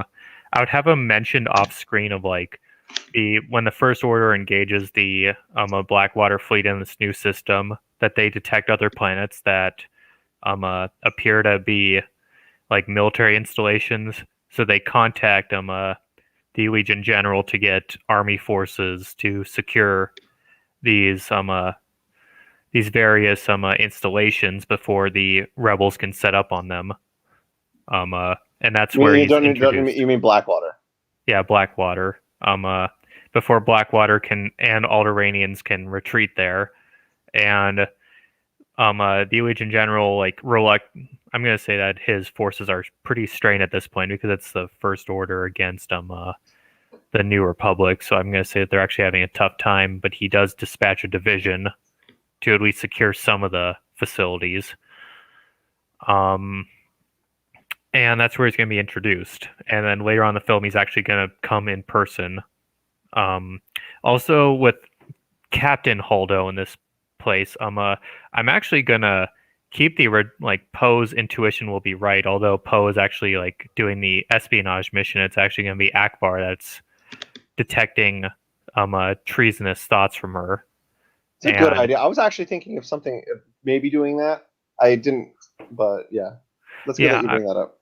I'm gonna actually have her be a fifth columnist within the Blackwater. Maybe maybe have it so she's actually one of the former Imperials. She's a sleeper cell. I actually like this better. Okay, I like that. She's but yeah, the way I'd expand on that is since in my version of Blackwater, it would be some of the leaders of Blackwater, some former Imperials, some Mandalorian battle masters, and then also former rebellion stars like Akbar. But yeah, no. Then Holdo might be. It's interesting. What if she was one of the Imperial ones who ended up joining? But then she starts seeing the First Order, and she's like, yes, the Empire might have a chance to come back. And then, but in mind, the thing is, like, my explanation for why the First Order seems so much more powerful and actually seems like so much like a much larger legitimate force, whereas they basically just seem like space ISIS in the first one. It would be that some of the other remnant forces, not the main remnant, but like a lot of other remnant holdouts, saw the destruction of the Republic, basically the Republic fleet, and they're like, okay, yeah, we're joining you. And so it inspired a lot of other sort of smaller Imperial cells that have Star Destroyers to join. So that's how they've managed to accumulate more power. Yeah, I just have Holdo essentially be like the reactionaries in Weimar Germany that ended up supporting Hitler, even though they weren't ideologically aligned. They saw it as like, this is the way we're going to revive Germany. She thinks like this is the way we're going to revive the empires through this younger, more youthful group that wants to restore at least the essence of what the empire used to be. So that's why I'm going to have her like start actually like sabotaging her own ship that she's the captain of, and like redirecting orders given by Akbar, and just causing like small Maybe little she's the reason that maybe some of the frigates that are in tail end up getting destroyed and stuff. Yeah, like the why And something. maybe she causes the fuel leak. Yeah, because that would actually be the a fuel leak somewhere, like maybe then getting sparked by like bombers and stuff. But essentially just doing general sabotage, and eventually she is confronted by Akbar, but then it's just seen as a mutiny, and like she attempts to defend herself and use her position, even though she's like a captain, he's an admiral. Like there can be disagreements, and a lower ranking can arrest a higher ranking if in certain circumstances. But yeah, there's going to be a civil conflict on the ship itself, but Holdo is actually going to lose that, and I'm just going to say that she's just shot by one of Maybe the. like remember when Leia? There's that scene where Leia comes and shoots Poe with like a sleep ray. Leia comes in with a lightsaber and cuts down Holdo. Or shoot. Yeah, it doesn't matter. That would be or force chokes her. Yeah, dark side Leia. I mean, no force choke. Remember, Luke has force choke, and well, yeah. Technically, any force user can use force choke. remember he chokes the pigs. Yeah, I know. So Leia, she strangles Holdo, with the force, and that's the end of Holdo. And maybe her last words are "rebel scum." Yeah, that would actually work. Because yeah, I'd actually like do that plot thread instead of like doing that. Oh, she's just doing the right thing the entire time, but it looks subversive. Like she's actually being a subversive agent. I mean, even when I was watching, I never got the sense she was a bad guy. I just got the sense that she was a bitch. Yeah, I think it would have been better if they actually would have gone ahead with the subversive trope instead of the just misunderstood trope. They would have, but I don't know if would that. Do you think they would have thought that was controversial to make a woman? Yeah, they obviously would have, because of Whammon power. The Whammon are always right. So yeah, Akbar, and then with literally his ship falling apart, like I'd say that the cruiser is heavily damaged at this point, both by sabotage and actually like direct fire from the Eclipse. And they've been in battle for like well over an hour now.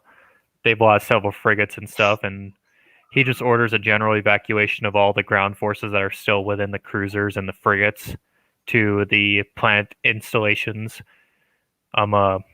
While a new First Order fleet carrying the division jumps in the system, and this is when you actually get introduced to the Legion General, because he's actually leading this direct assault to use it as a staging base for an attack on Hosnian Prime, because I didn't have Hosnian Prime be actually attacked by the First Order yet. Okay. So yeah, that's when the Legion General gets introduced. Blackwater and the Alderanians start evacuating shuttles down to the planet, while their frigates and cruisers cover them in a screen. And the Eclipse, though, it sees this and tries to push forward through the Blackwater fleet. But Akbar will still do his suicide charge. He's gonna ram it from the side, And maybe to make it ground it, so maybe it's just the Eclipse he destroys. Yeah, it would just be the well, it wouldn't even be destroyed. Like I'd have him cripple the Eclipse, because Well, yeah, I'd have it hit his bow, and like split the bow section from the main superstructure. And it would just be dead in the water. While then the other frigates are mopped up by the they evacuate. It gives them an opportunity to evacuate while the Star Destroyers pick up their first order survivors that jettisoned from the Eclipse's bow section, because that would be a priority in that case, militarily speaking, to recover any. Because it takes a lot of time to train naval personnel, and it's actually better to recover your own men from a sinking ship than it is to pursue an enemy force. yeah. So, they're recovering their losses. The Legion General starts moving his forces down. I also say Kylo Ren at this point actually does join the battle. Oh, I just wanted to say, I forgot to say mine. So like the whole Rey Kylo Ren fight after that, and then after they kill whoever Snoke. Oh, what was it? Oh, what did I call him? Was it Lord Keck or something last night? It was I Lord Chad. I called him Lord. Yeah, Chad. Lord Chad. So after Kylo kills Lord Chad, what he does, it's that at the moment where he declares himself Darth Caedus. For me, that's what I would do.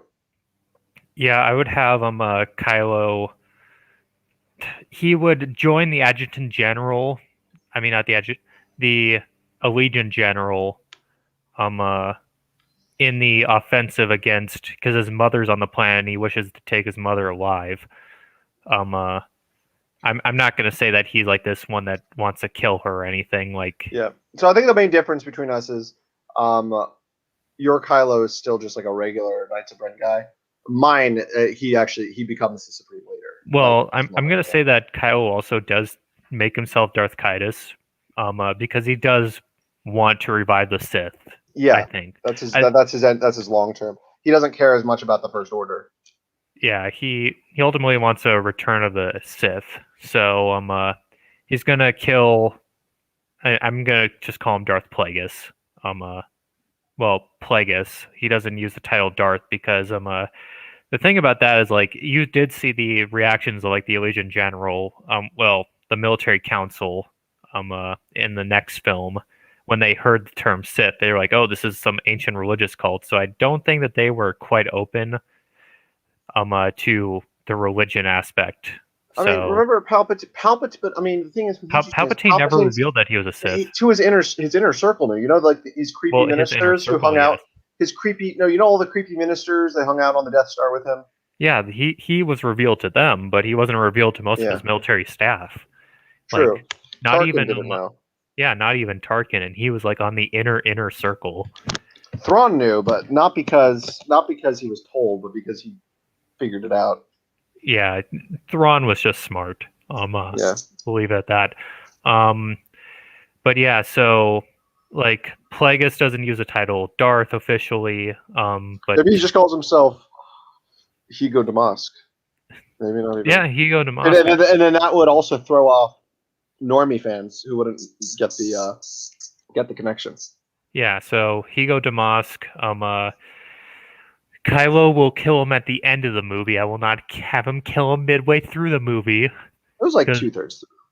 Well, even 2/3 of the way through the movie. Like, no, he's going to kill him at the end and take the throne. And that's how I'm actually going to end the movie there. But the assault on that planet, yeah, it goes relatively the same. Relatively, I'm not going to have those stupid speeders that they did, or that stupid laser. They're gonna have. So I would do the laser, but because it's basically a battering ram. I mean that's been in. I think that's been in other science fiction things before. Like that was in Battlestar Galactica, I think, and then it was also in StarCraft. If you've ever played StarCraft, it was in like the Wings of Liberty campaign. It was. I think they had that. I don't know if it was a Mass Effect or Halo. It was one of those. But that is a thing it is a science fiction weapon that has appeared. But yeah, no, I wouldn't do the shitty little ships. I basically do. They'd have basically snow, like the snow speeders that are like in that base but they're but they're like sort of but they're kind. I don't. But they look old. But like they're just kind of like in. I would actually have dedicated like tanks. I'd make a Interesting. I'd have a battle Kursk Okay. situation there. That would Where be it's interesting. So instead of like the slow fucking bombers, but it would be like a tank battle. That would be yeah. interesting to see that translate. Yeah, I'd actually I'd have the Empire have like actual dedicated tanks, and I'd have the Rebels have like older tanks. Because like if you played the old Battlefront games, like you do have Oh these yeah. hover tanks. I won't use hover tanks. I'm just gonna use. You see them, and you see them in the Phantom Menace too. The droids. Yeah, you do. But then you also see other like in the Clone Wars where you see certain vehicles like tracks and stuff. I'm gonna say that they're tracked tanks. Just for simplicity. And they're gonna have a battle Kursk where the rebels have less tanks, but they do have their fixed installations, which will be that base. Their fixed guns and placements to support their armored forces in holding them off, while then the Legion General leads that division, that division's armored forces in. Well, then the tanks provide a cover for the mechanized infantry of the First Order to attack the base within, to move up in armored personnel carriers and deploy and storm the trenches. So what I would do, I would make the battle similar, but I would have again, I do snow speeders. I'd also have Kylo. Kylo and Leia would have a duel. I'd actually trio like when Darth Kaitis not Jaina. what? No, Not Jaina. Oh, Jaina's just, you know how she was, where Rey was just getting back to that planet, like she's still in transit, but in that time you know how Darth Kaitis fought Mara Jade yeah. and killed her. I'm gonna have that situation but replaced with Leia. Oh, so he kills Leia. Yeah. Well, he doesn't intend to, but the dark side kind of forces him to in that situation. So they duel. Leia kind of holds back because she wants to get her son back, etc., etc. Like pretty much how the Mara Jade Darth Kaitis duel went. Where Mara Jade was holding back because she could have actually just stonewalled Darth Kaitis, but because he wasn't relenting and she was, he did trip her up and kill her. So I'm gonna say that that happens again, and inspires the Alderanians and the Blackwater to gives them time to retreat, but also retreat. Don't even tactically withdrawal. I'm gonna just call it a retreat in this case because I'm gonna make it chaotic. They withdraw chaotically instead of a tactical withdrawal. And then Jaina comes in with a few transports and fighter screens to protect their evacuation. And since Jaina is technically the princess, like I'm gonna have her. Yeah, Rey's actually just, as I said in the previous one, Jaina Solo, and she's also the princess of Alderaan. So now she's the queen of Alderaan. Yeah, and movie, and I would say that at least for the Rebels, the movie ends with Jaina evacuating the rest of Blackwater and the Alderanians onto their ships and depart the system with the eclipses. With the eclipse, well, Finn and Poe also were on that ship when it got rammed, so they take I'd say that the Eclipse, because they did have docking bays for Imperial frigates, that they take an Imperial frigate or Corvette or something and get out of there, and eventually regroup with the rebels, but not on that desert planet. And then at the end, since Kylo killed his mother, he now thinks that he has the strength to overthrow Hugo Damask, and he does. He slays him and takes the First Order throne. Okay. So And that's how that's yours where ends. yeah, that's how I'd end the movie. So as I was gonna say with mine. So the Battle of Crate plays out pretty much the same. And Oh, and he's now Darth Crate. oh, Darth Crate. I mean, not Darth Crate, Darth- Darth Kaitis. God, Yeah. there's too many So Darth C's. yeah. So it would be similar. However, Luke Skywalker's X-wing would fly in at some point, and you'd have that battle between them. And sort of Luke would, but Luke wouldn't kill him. Luke would end up managing to pull back to inside the base. Or Finn would try to sacrifice himself. The thing is, Rose doesn't do the "I'm saving you for love" type thing. It's like that was actually like what? No, Yeah, no. Like I mean, I'd cringe. still I would like I still like I said. I think I told you yesterday. I did not hate Rose. I mean, I didn't think she was very like she was not an essential character, but I mean, like I like her in theory, but like she needs to do something useful.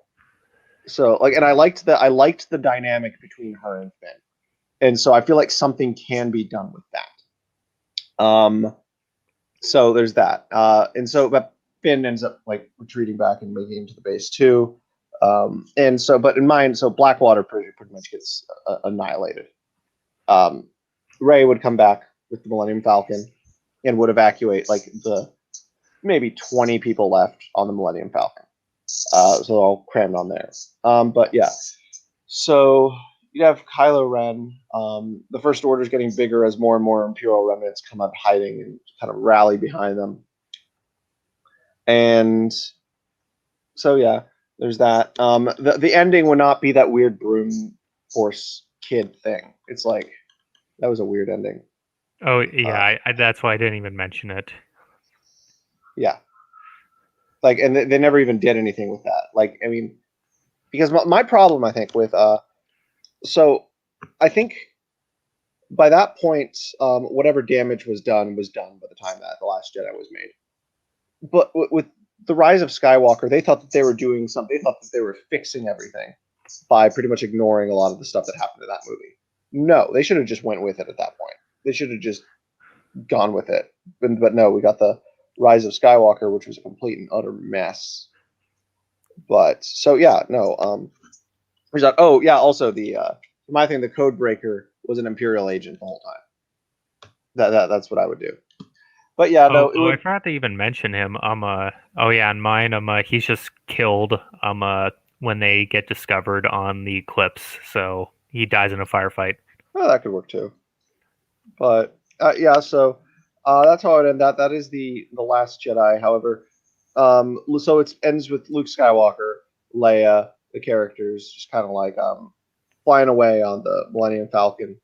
However, the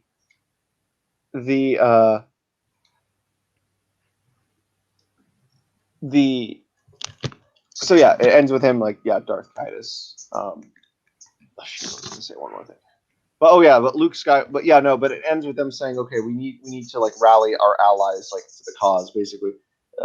We need to like rebuild from scratch, and so I'd think there'd be like I'd say there'd be like about a 2 or a 3 year gap between Rise of Skywalker and I mean not Rise of Skywalker, between Last Jedi and Rise of Skywalker, and there it would just be implied that there's so much war going on. But the thing is, what I would do is they would end up going to Yavin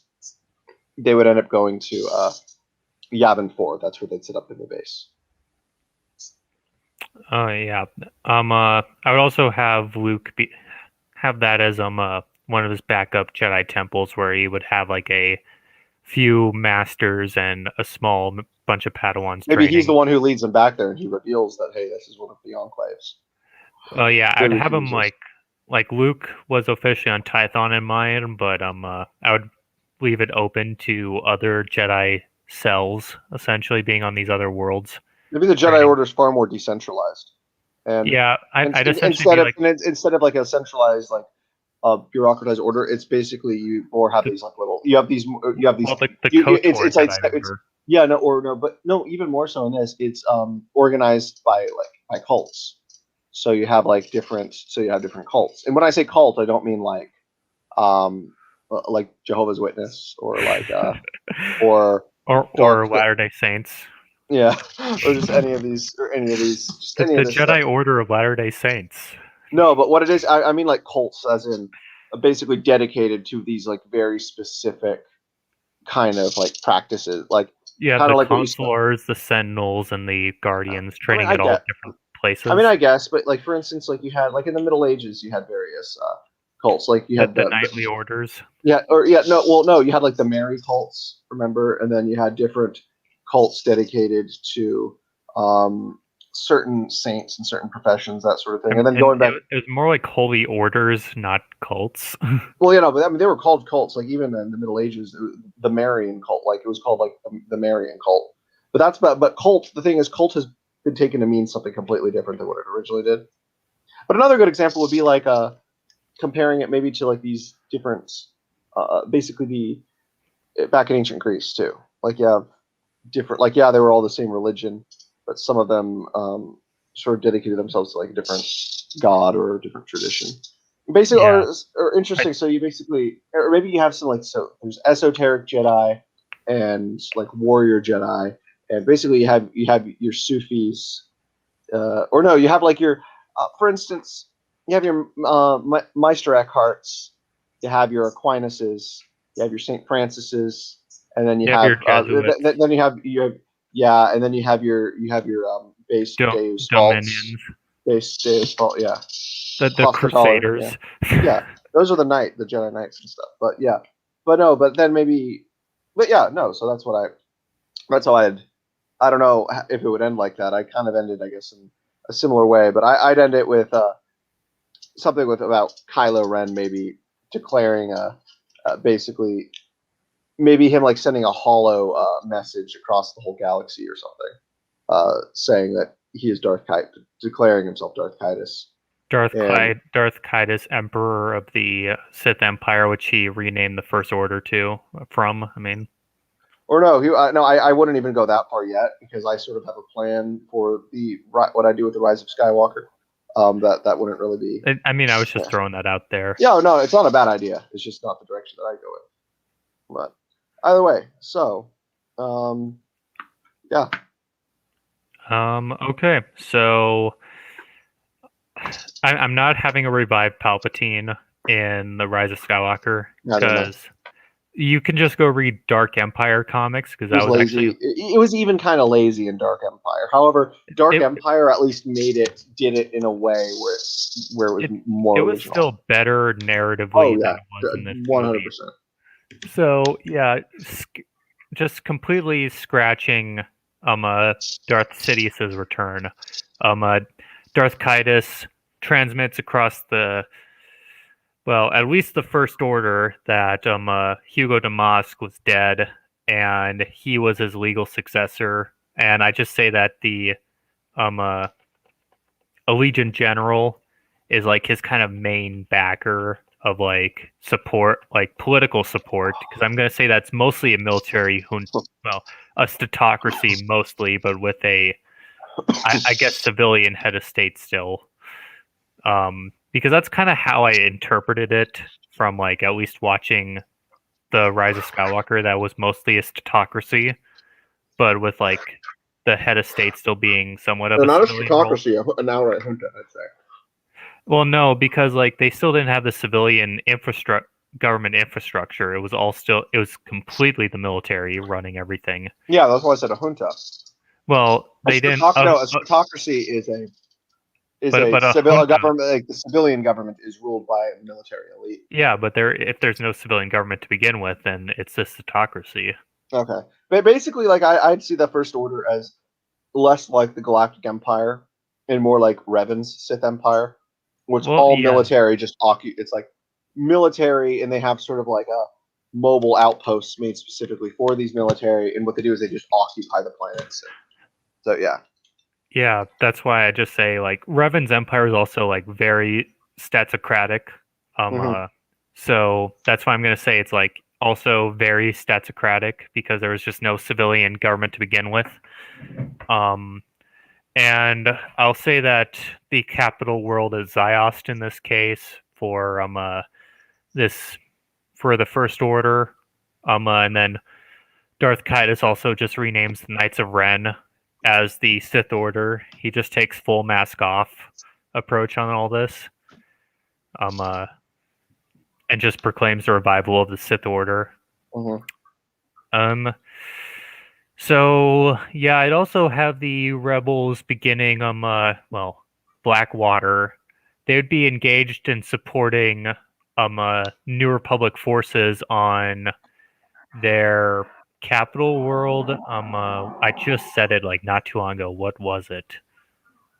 Hosnian Prime. Yeah, Hosnian Prime. They're supporting New Republic operations on Hosnian Prime, mostly special forces and fighter support. I'd say probably around their main capital, which is probably going to be under siege at this point. The First Orders, I'm going to say that they're like the Wehrmacht invading the Soviet Union, like very blitzkrieg effective in the first years, but now it's like 3 years later and they're just grinding. And Hosnian Prime is like Leningrad, where they're not able to push into the city, but they're also like completely destroying the planet itself, and just starving out its population essentially at this point because they can't expend the manpower to actually like take it in a direct assault. Yeah.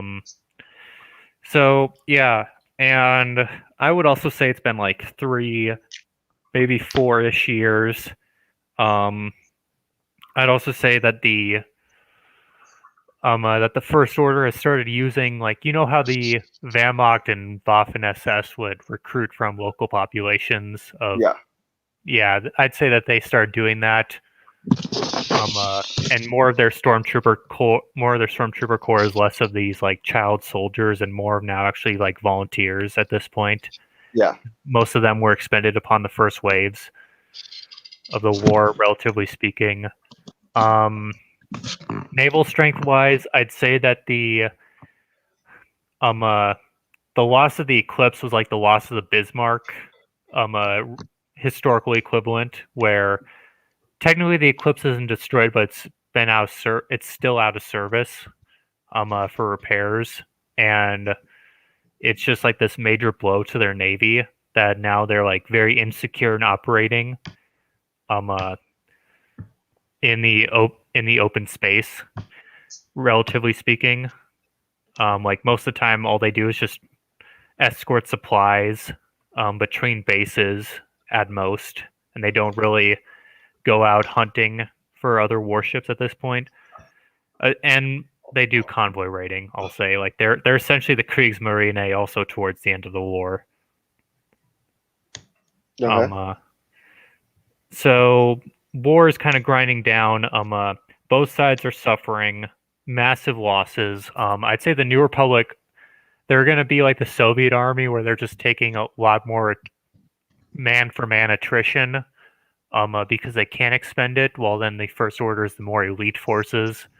The Sith have to be used a lot for augmenting the military offensives, and the Jedi have been fully involved at this point. Luke Skywalker is now like officially kind of leading Blackwater, and the Jedi are now like these essentially acting as special forces, because that's kind of how they would act if you would legitimately use them. Like, I hated how in the Clone Wars that they were generals, when in reality they'd be more of course Palpatine did that by design, but they'd be more of in the special forces role. That's where they would organically fit in. Same with the Sith. So yeah, what does team know? Stop spamming.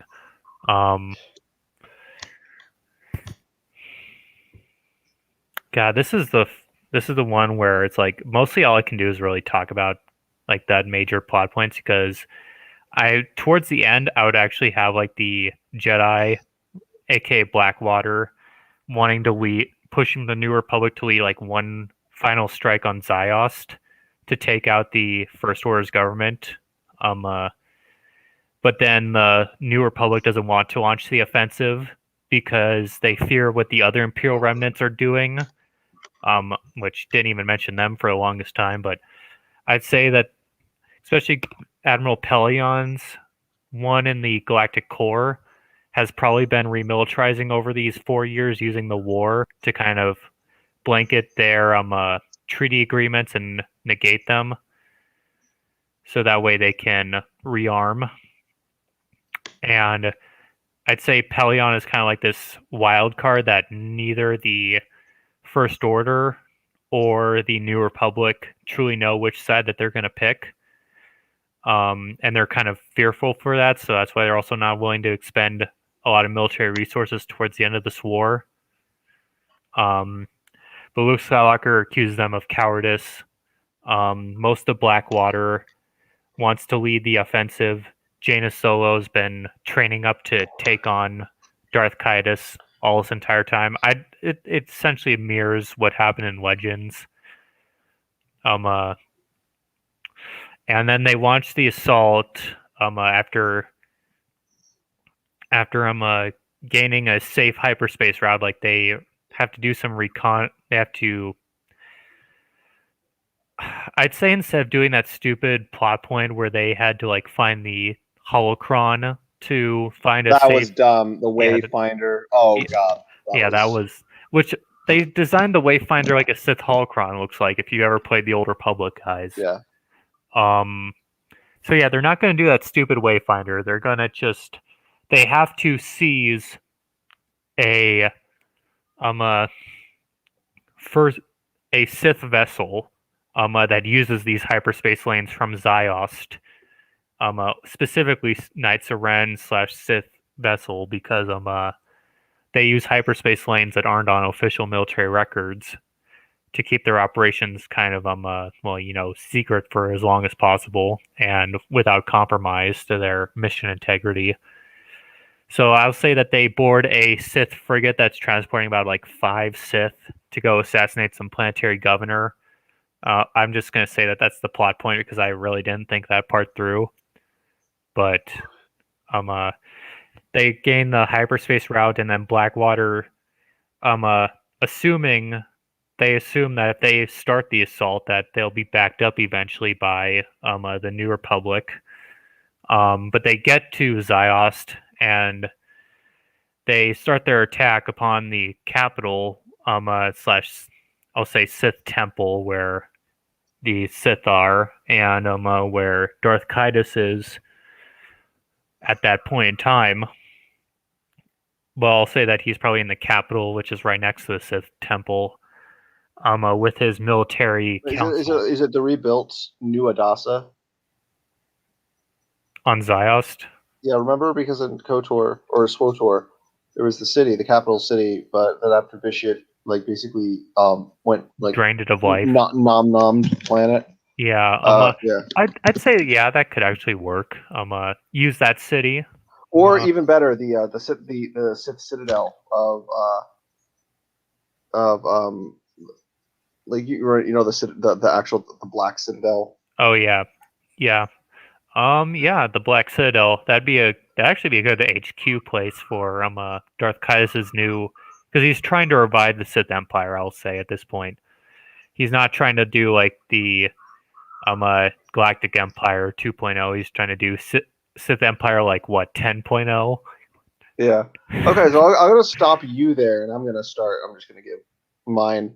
Like, there are so many things wrong with The Rise of Skywalker. It's not even a movie. Basically, what I think it's like, I see it like it was like 3 movies in one, and it kind of reminded me in the sense of like a Batman v Superman. Batman v Superman was trying to be a Man of Steel sequel, a Batman movie, and an Avengers setup, all in one film, and it just did not. You mean work. a Justice League setup? I mean, Justice League setup, yes. It just did not work. It was just there was just so much going on, and The Rise of Skywalker was like they're jumping here, jumping there, literally jumping everywhere. And also another thing, like when they were jumping in hyperspace, like doing those hyperspace jumps between planets, like why were you randomly in the atmosphere? Like, you're literally in the atmosphere of all these planets when space is like 99.99999% places that you would end up. Well, yeah. That just no. So for me, and again, I mean, I'm just gonna choose a couple things. I would make it way different if it were up to me.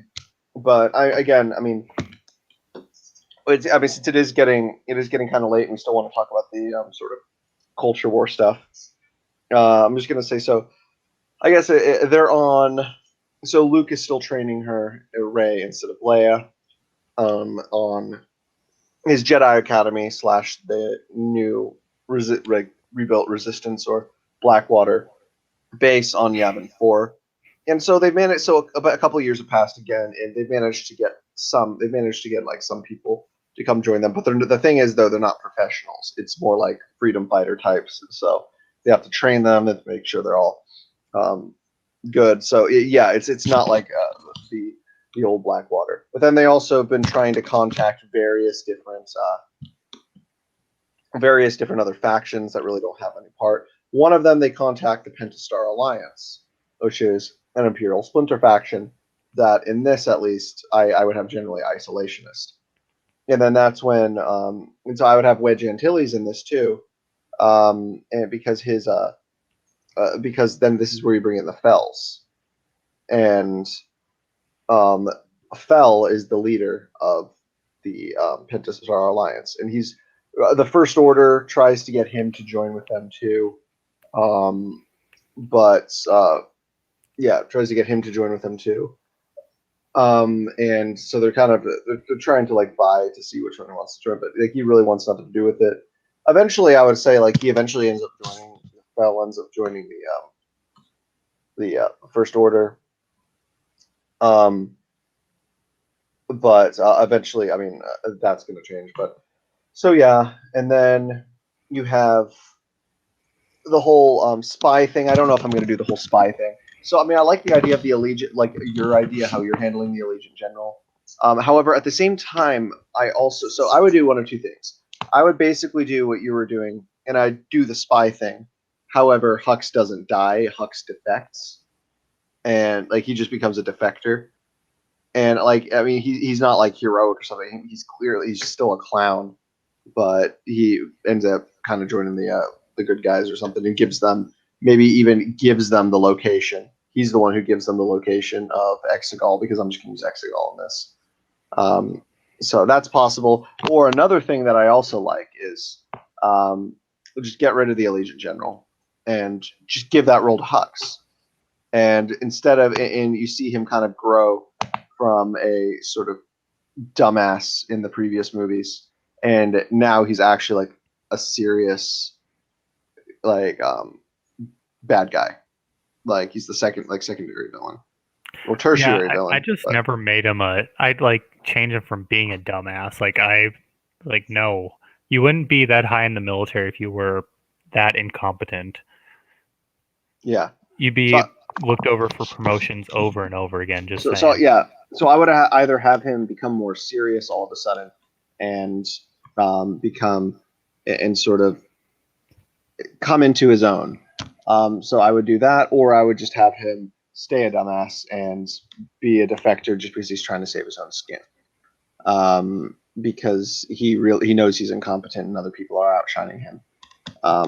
So yeah, those are two options. But I would start it with Kylo Ren, maybe like conquering a planet, maybe taking Coruscant or something. I don't know. But so I also wouldn't do Palpatine, but what I would do is I would still do that Sith cult on that planet, because that is interesting. But it would be much in the same way as it's basically like a similar to the Lost Tribe of the Sith, I guess. Yeah. But the thing is, so the main bad guy, and I would think actually Kylo Ren would be the main bad guy in this. However, sort of the final boss character would be some sort of would be like a one of the old Emperor's hands from like the old Sith Empire. And what it is so he was like put in control of this like outpost, so to speak. And he's or not, maybe not even necessarily the same one, but there's sort of been a succession. Like there'll be like there've been these like guardians, these wardens at this Sith temple for thousands and thousands of years, and it's their job to make sure that there's that the Sith Order gets going, and that they like a proper heir is selected.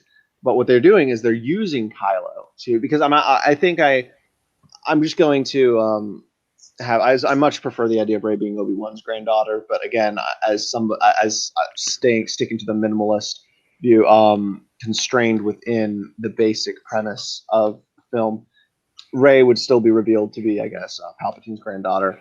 Palpatine's not really in it though. Maybe like as a Force apparition, maybe she hears his voice or something at some point. But what it is so what this guy's trying to do is he's trying to lure Rey there because he knows that Rey is the true successor to the Sith, and it's not Kylo Ren / Darth Titus. And Titus doesn't realize that he's basically just been a tool this whole time for trying to take Rey to assume the throne. So you have this guy. He's like an old Emperor's hand. He's maybe a Sith pureblood even. I think actually, yeah, he definitely would be a Sith pureblood. And this Sith pureblood guy, Snoke, so to speak, was kind of a something of a puppet. I don't know if it was a literal puppet. I don't even know like what Snoke was. If it was actually like his own thinking sentient being, or if it was just like the movie Avatar, the blue people movie, where it's like.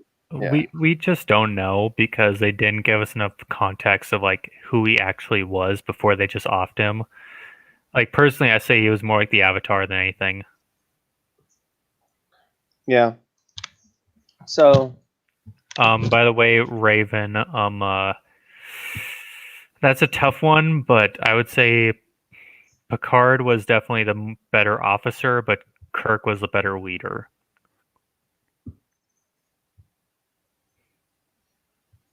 Yeah, I'm sorry, I just had to comment on that. Yeah. Either way, so yeah, and then I'd get rid of those. You know how the Rise of Skywalker, they're like, oh yeah, they built basically they had Death Star cannons on all the ships. That was dumb. Mm-hmm. Yeah. Dumb. That was absolutely ridiculous. So there would not be that. There were so many things. There's so much stuff going on in the movie. I don't even remember what was going on. I kind of like the idea of them going back to the Death Star. They definitely don't. There's definitely not going to be that dagger bullshit. That was dumb. That was dumb. There's not going to be that. Like for me, that's just not even a plot anymore. Yeah. So what I'm thinking though is maybe there's something. I'm not even gonna say what it is. I'm not even gonna make something up. Maybe they do go back to the Death Star at some point. Maybe there is something, or at least maybe they're both called there, and maybe that's like the pureblood guy who is sort of trying to bring them both back there to a link. But yeah, so Luke Skywalker, I guess, is doing shit. Leia's doing shit. I don't know. And then you'll have that same planet where I like the idea of doing the 3PO thing where he speaks the Sith language and they need to get the coordinates. Maybe they ended up getting the coordinates from Hux the Traitor. And but it's all in Sith tongue, and that's what they have to do that thing with 3PO. And Lando does something, but then there should be an entire side plot about trying to reason with the Fel Empire, which is isolationist, to try to join. But it looks like at one point they end up joining the First Order. So yeah, there's that. And so what else? But yeah, then there's the scene. I'm almost tempted just to keep the line.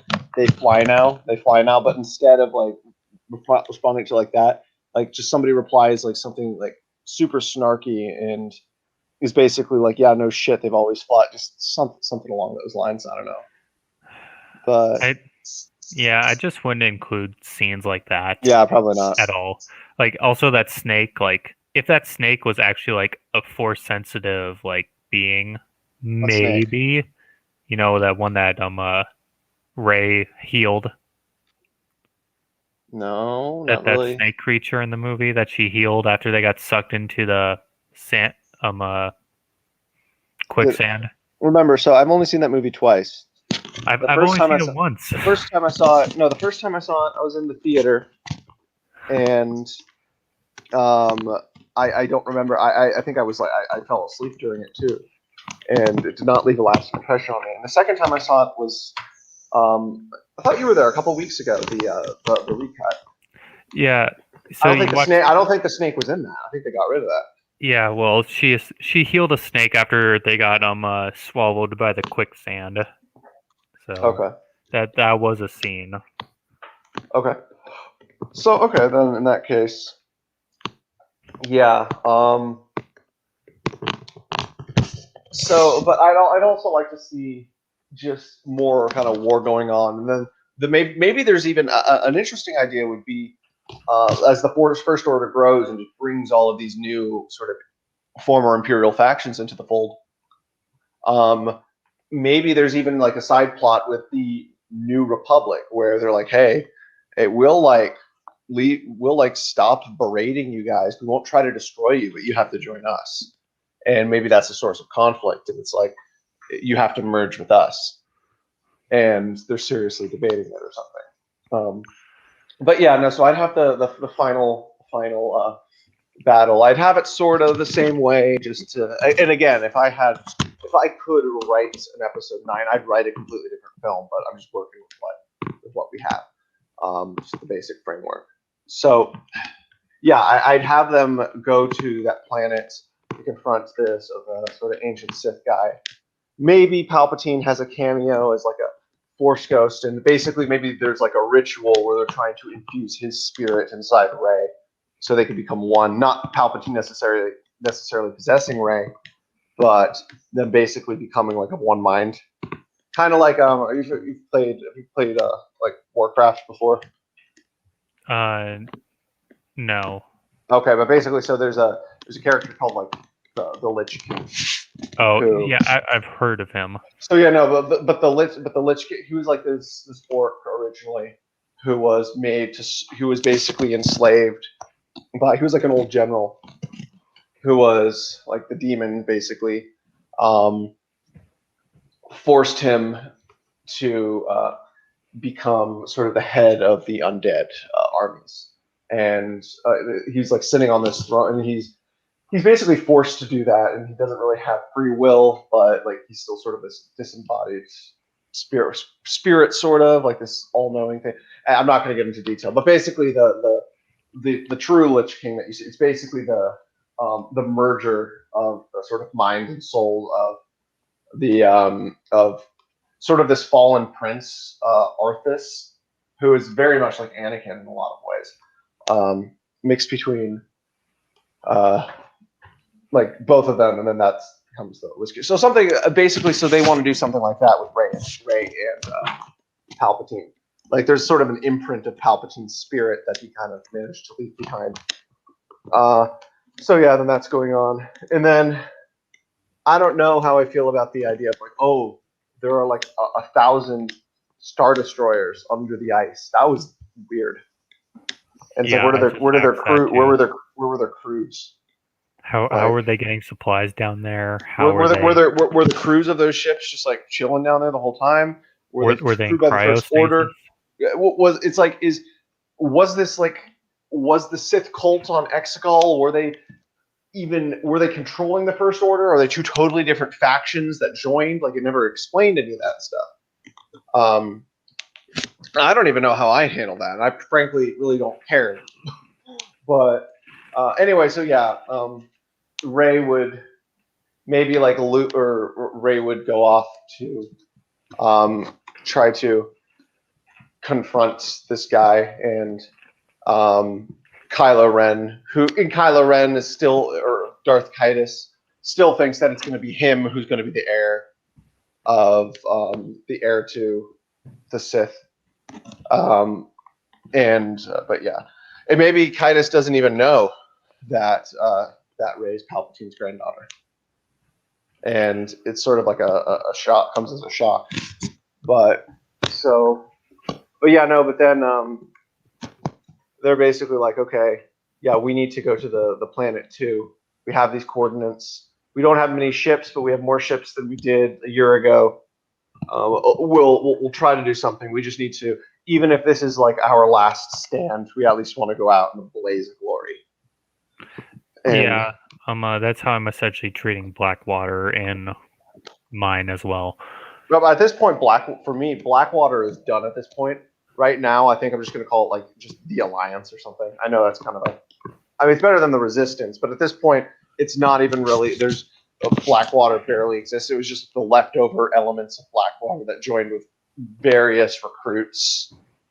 And for me, Blackwater is more like essentially special forces and Jedi. Well, it used to be. Yeah, I mean, it used to be, but but I'd also have Jedi here as well.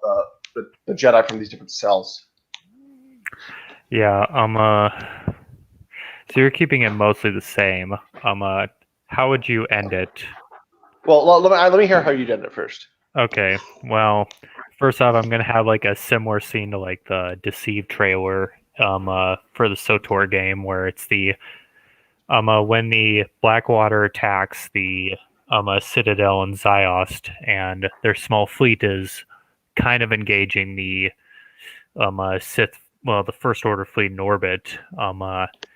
They have like the Jedi are sent in first, because the Sith are guarding the Citadel, and the Jedi and Sith have like this head-on charge, and I would use all the CG budget on tons of lightning and all that massive force powers. Like I'd have both sides like just essentially SOTOR levels of force abilities. Yeah, no, basically I can see that. That would be awesome. That would be like a good kind of battle, like to kind of end the series in a sense. Like, but that's so similar to like on Geonosis, but but also have Sith too. Yeah, or Dark Jedi because I can run Sith. I'd have the Knights of Ren just fully be or the Knights of Ren. Turned into the Sith Order at this point, so I just have them all be Sith. Sith against Jedi. Red lightsabers against amalgamation of lightsaber colors. Just for the sheer red versus yellow, just all yellow. I don't know. Red versus blue. Yeah.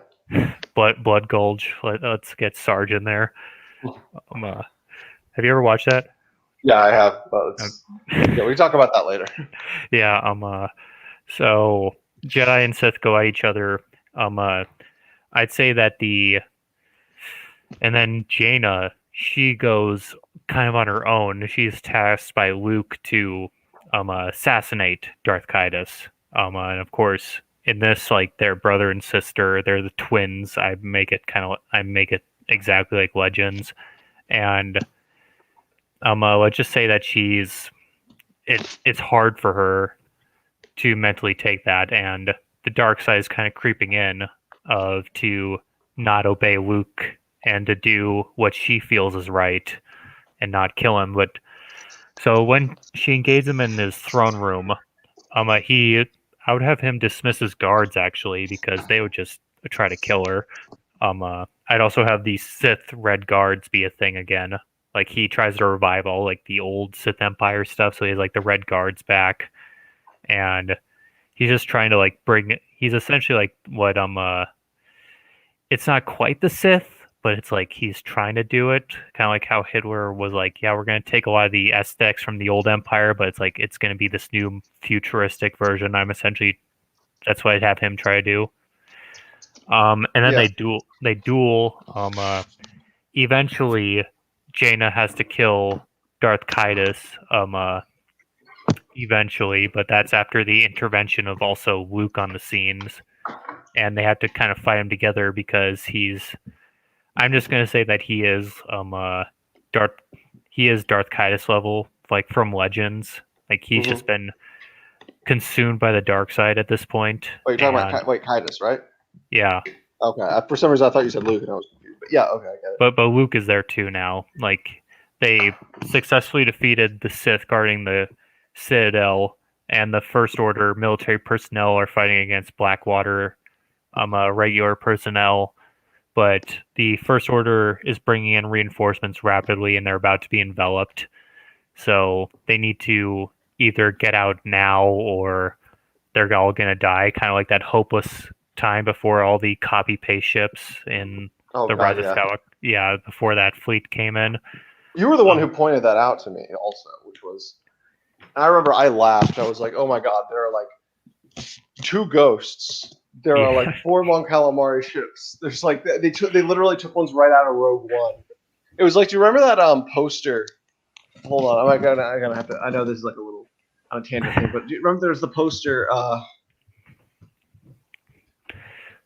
But I would have Hold on a like the instead of just having the one fleet reveal, like the Blackwater's starting to lose, but then the New Republic actually does endorse this operation, and they send forces to reinforce Blackwater's assault.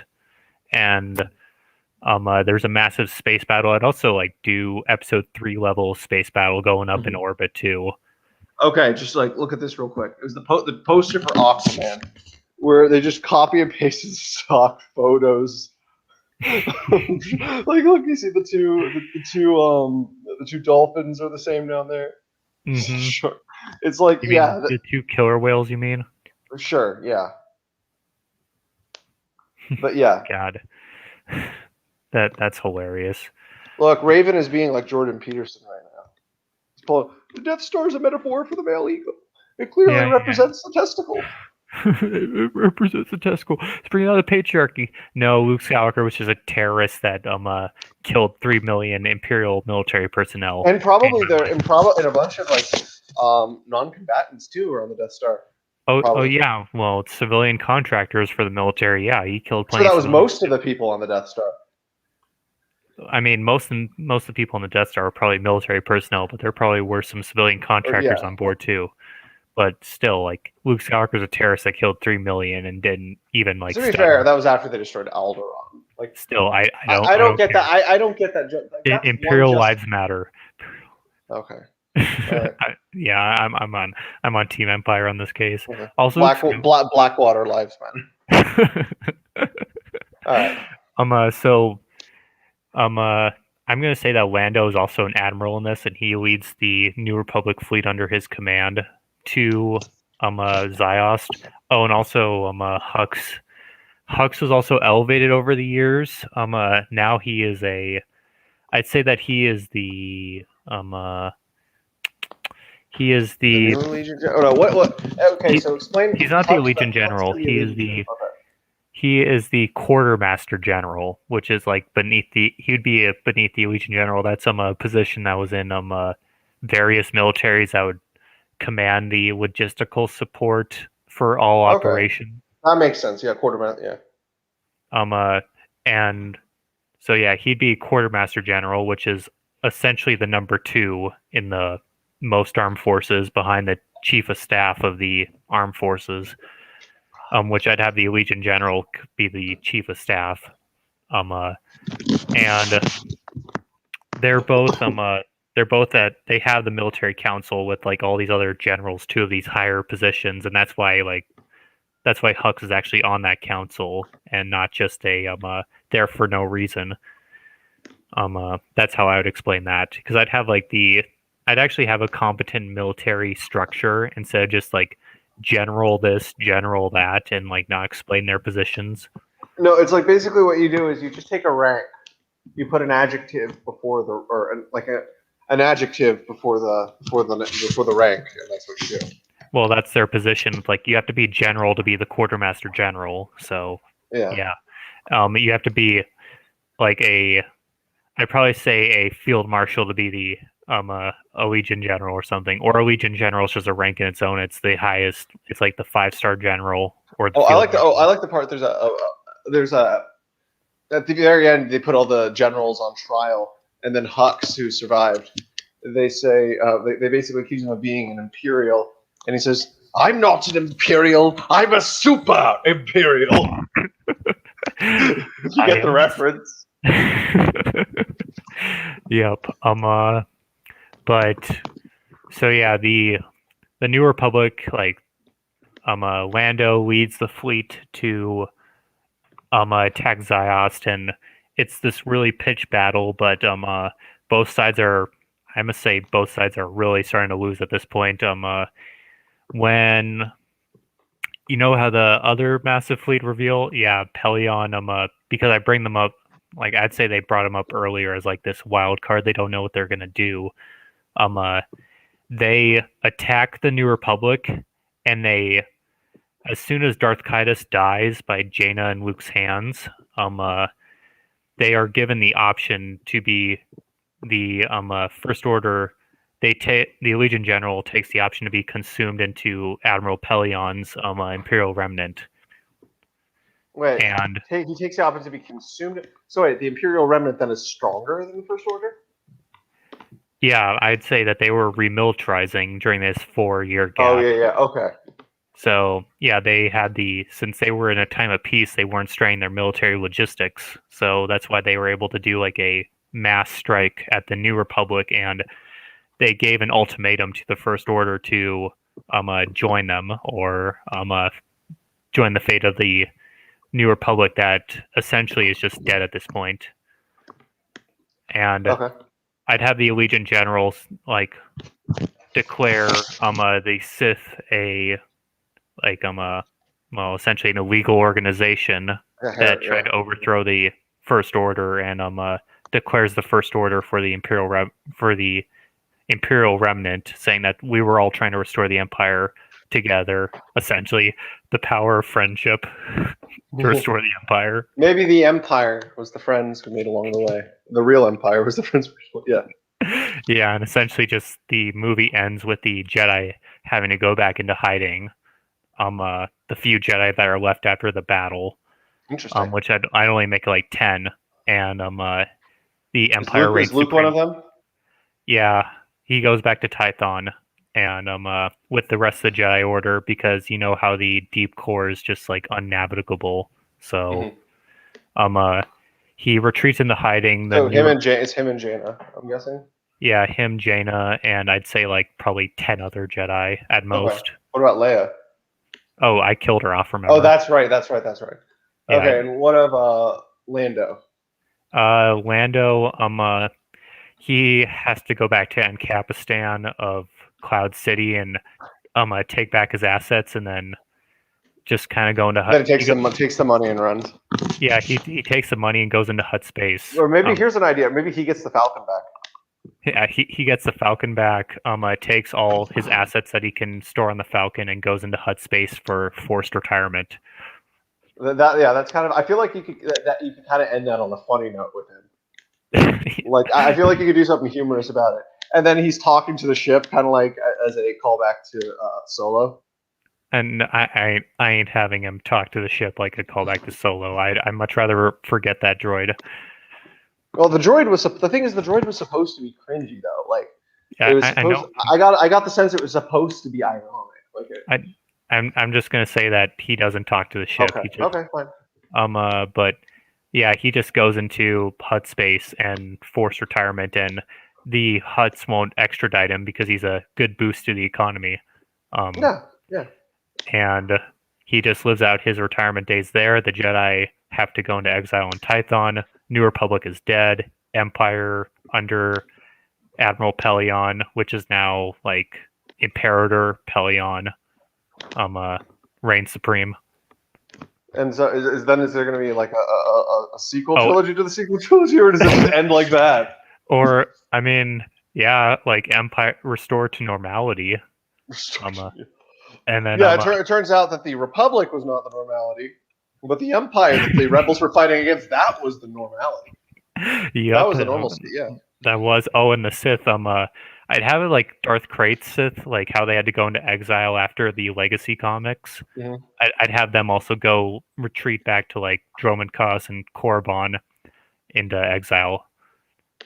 Okay. I'd probably say like a lieutenant of a Darth Kaitis or something. Or maybe that is correct. And I mean, I know that's a different backstory, but I don't know. I can make hints to it was Krayt, but I won't directly confirm it was him. Okay. Or maybe like there's an illusion or something in there. He's wearing because like I don't know, he has like sand person paraphernalia. Or Darth Kaitis actually survived, and just goes into unknown reasons. I'd do either he gets killed by Jaina, and Luke, or which I think that'd be the best like thematically ending. But if I wanted to do like there's a continuation to the story, I would have him go into exile with the rest of the Sith, and he survives. Okay. But So that would be determined if there wanted to actually be like follow-up stories or not. yeah. So for me, I'm not even going to go into the little details. For instance, there are aspects I could take or leave. Like, I mean, I don't care how the battle, really like what their strategy is in the battle, because like they have that like weird thing where it's like, oh, we need to take out the antenna. Oh wait, no, now we have to take out the antenna on the ship, and then we can take out the antenna. Like, I don't care. And then they do Tilt that. the ship. They tilt the ship, and then they do that weird cavalry charge. I get rid of that. Yeah. But yeah, and then there's also the Finn makes his stormtrooper friends. He's like, they're just like me. I'd be down to like bring stormtrooper, like do a stormtrooper defectives, or but not in that way. That's not how they'd meet. There wouldn't be, yeah, but so as far as that goes, the battle it doesn't matter how it would be, but so we would see Rey go and confront Kylo, and then she'd meet the Hand, and the Hand would like explain what's going on, and then Kylo and Rey would fight, but then there would be like that ritual where it's trying to make Rey the Empress, but then Kylo's pissed because he gets betrayed, and it looks like he gets killed. So he gets knocked into like the pit or something. But then you have a symbolic thing. It's like, why the hell was this movie called The Rise of Skywalker? There's no reason why it was really called, like, it doesn't make sense. Like, what Skywalker's rising?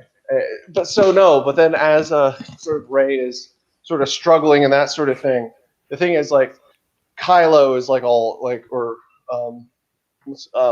Kaitis is all like at the bottom of like that pit in the temple, and what he does is he starts to climb out, and so he's like so it's basically like juxtaposing, he's like climbing out of the pit basically.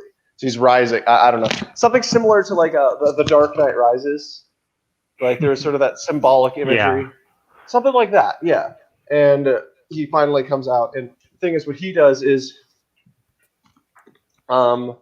he's able to sort of stop the ritual, and he's fighting, and then both he and Rey fight the Hand, but then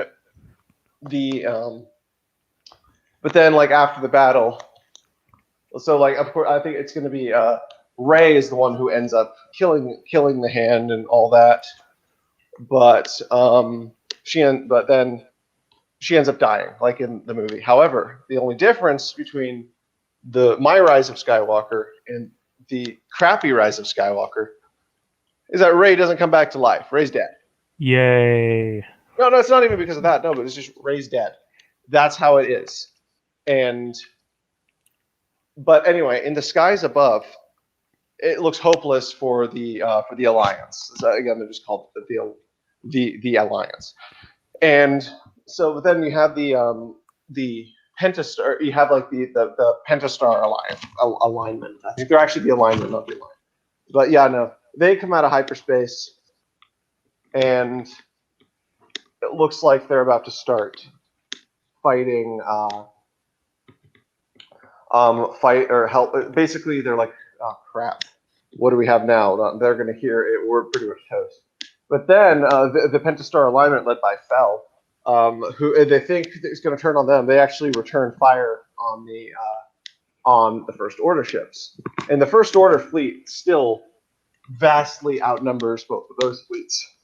But then, so they're fighting. They're a little more evenly matched, but still not great. But then, what happens is you see all of these, like a bunch, like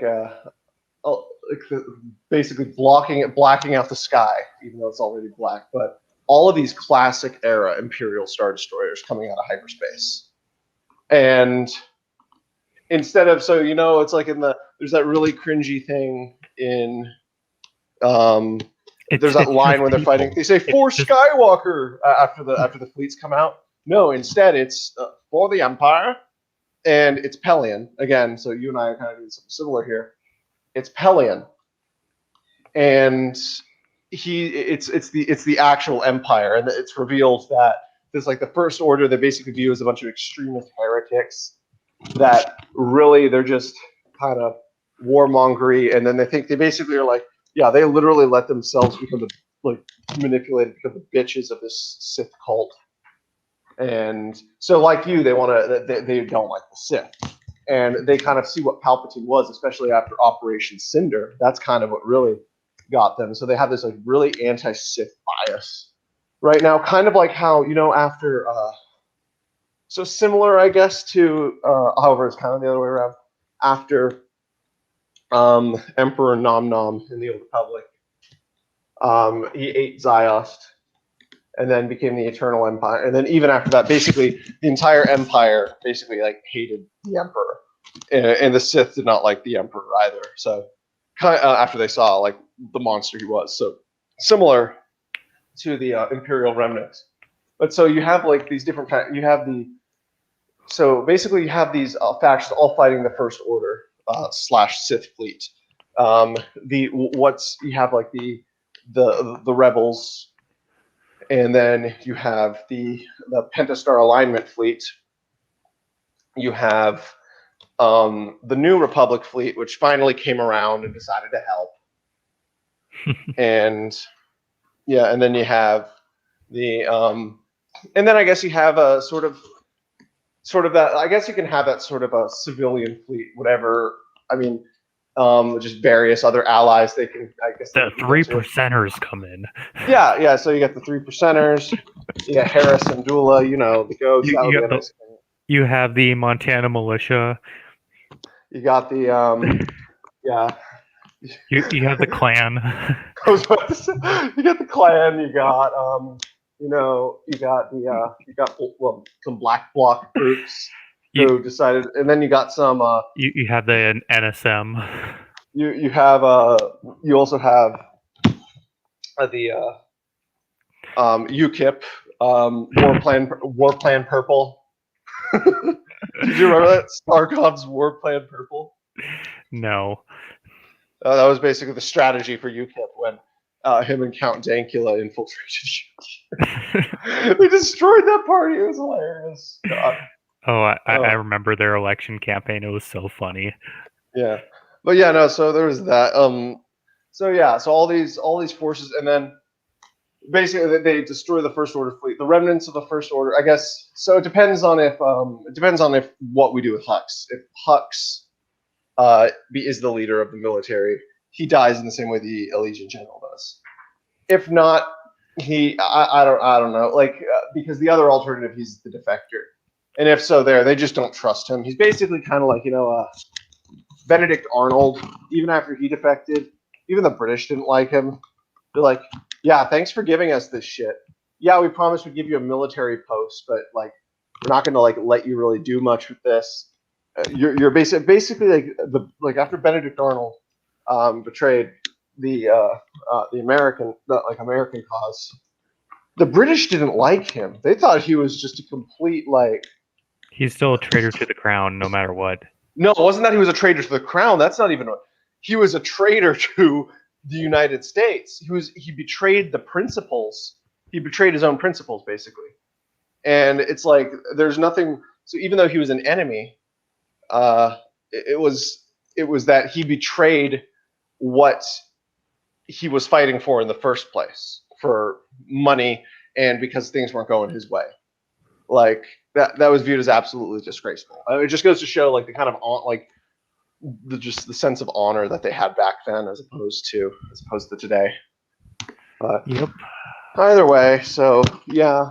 So Hux, I guess he's kind of irrelevant at this point. So he either dies or he's just a joke. Yeah, that's why I relegated him to the Quartermaster General. Yeah, you're just dealing with logistics now, bruh. Yeah.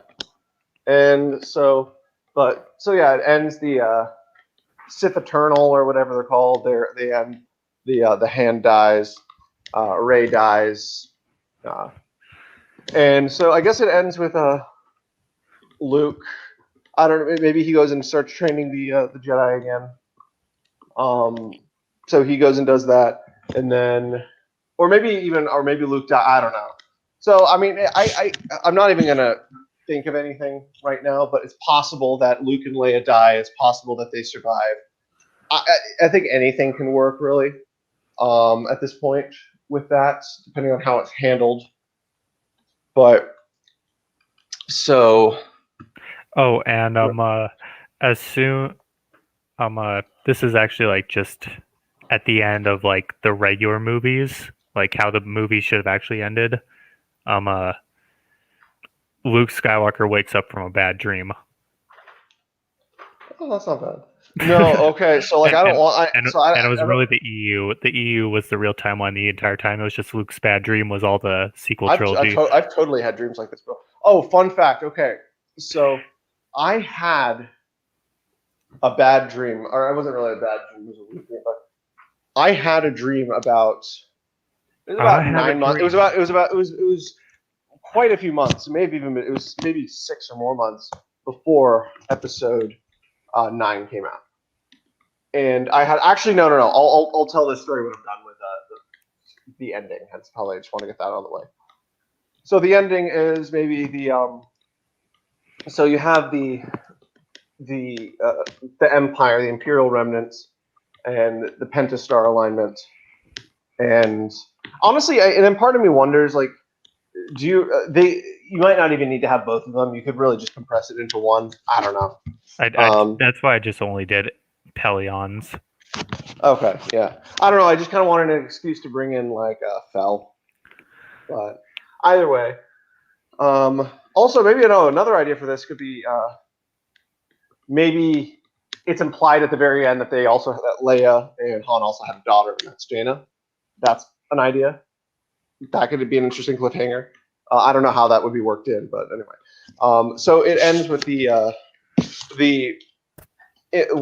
remnant factions, whichever ones, of the Empire, and the crushed, absolutely obliterated New Republic, because the New Republic, they basically have the worlds and the ideological influence, but the Galactic Empire or the Imperial Remnant, they have the power. So what they do is afterwards they merge and they form the Galactic Alliance, like in Legends. So with that said, the final scene of the movie would be Kylo Ren, or rather, Jason Solo. I'm actually honestly fine calling him either Jason Solo or Ben Solo. Like, I really don't even think it matters in the long run. But so it ends with him basically doing what Rey's doing on Tatooine. So yeah, he buries maybe he buries. No, it wouldn't work for burying Rey's lightsaber. No, maybe he's not even there burying lightsabers at all. Yeah, no, I don't see a need. Well, maybe he buries Darth Caedus' lightsaber, or he buries his own lightsaber. I don't know, but it would be. No, but yeah. So what he does, but the thing is, he goes there, and so like the lady, like that lady asks him, "Who are you?" And he replies, either with Jason Skywalker or Ben Skywalker. So it would be interesting if he was still named Ben, because then that would be a new take Ben on Skywalker Ben. was actually a Legends character. Yeah, no, maybe that would be interesting. So like this character is basically both Ben Skywalker and Darth, basically kind of a merge of the characters, if we're going to like distinct from the EU. So maybe he is still named Ben. But you could have Luke's son be on Tatooine then as Ben Skywalker.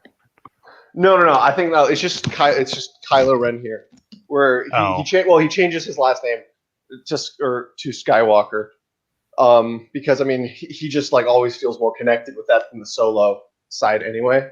But I'm fine with that. But the thing is, it ends with him. He doesn't go and rejoin the Jedi Order.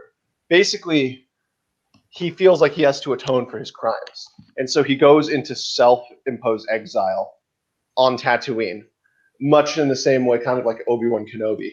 And he basically goes and he becomes this hermit on Tatooine. and it ends with him looking like at the twin suns. So that's how I'd end it. Yeah, that's also a better ending. Like if you were just gonna keep most of the movie the same. Because it kind of brings it full circle, yeah.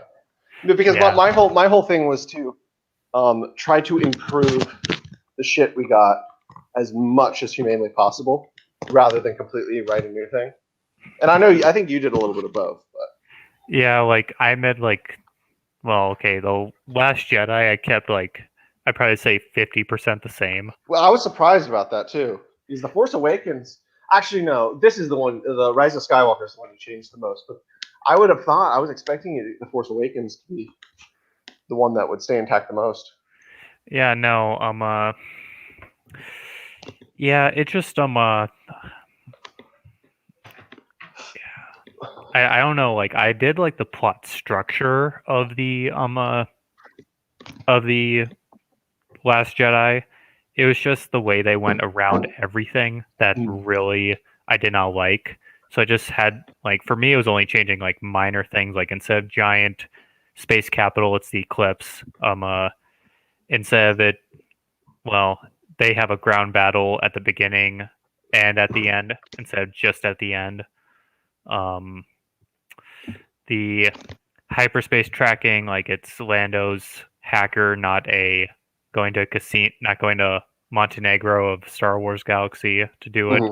No, no, not Montenegro. Monaco.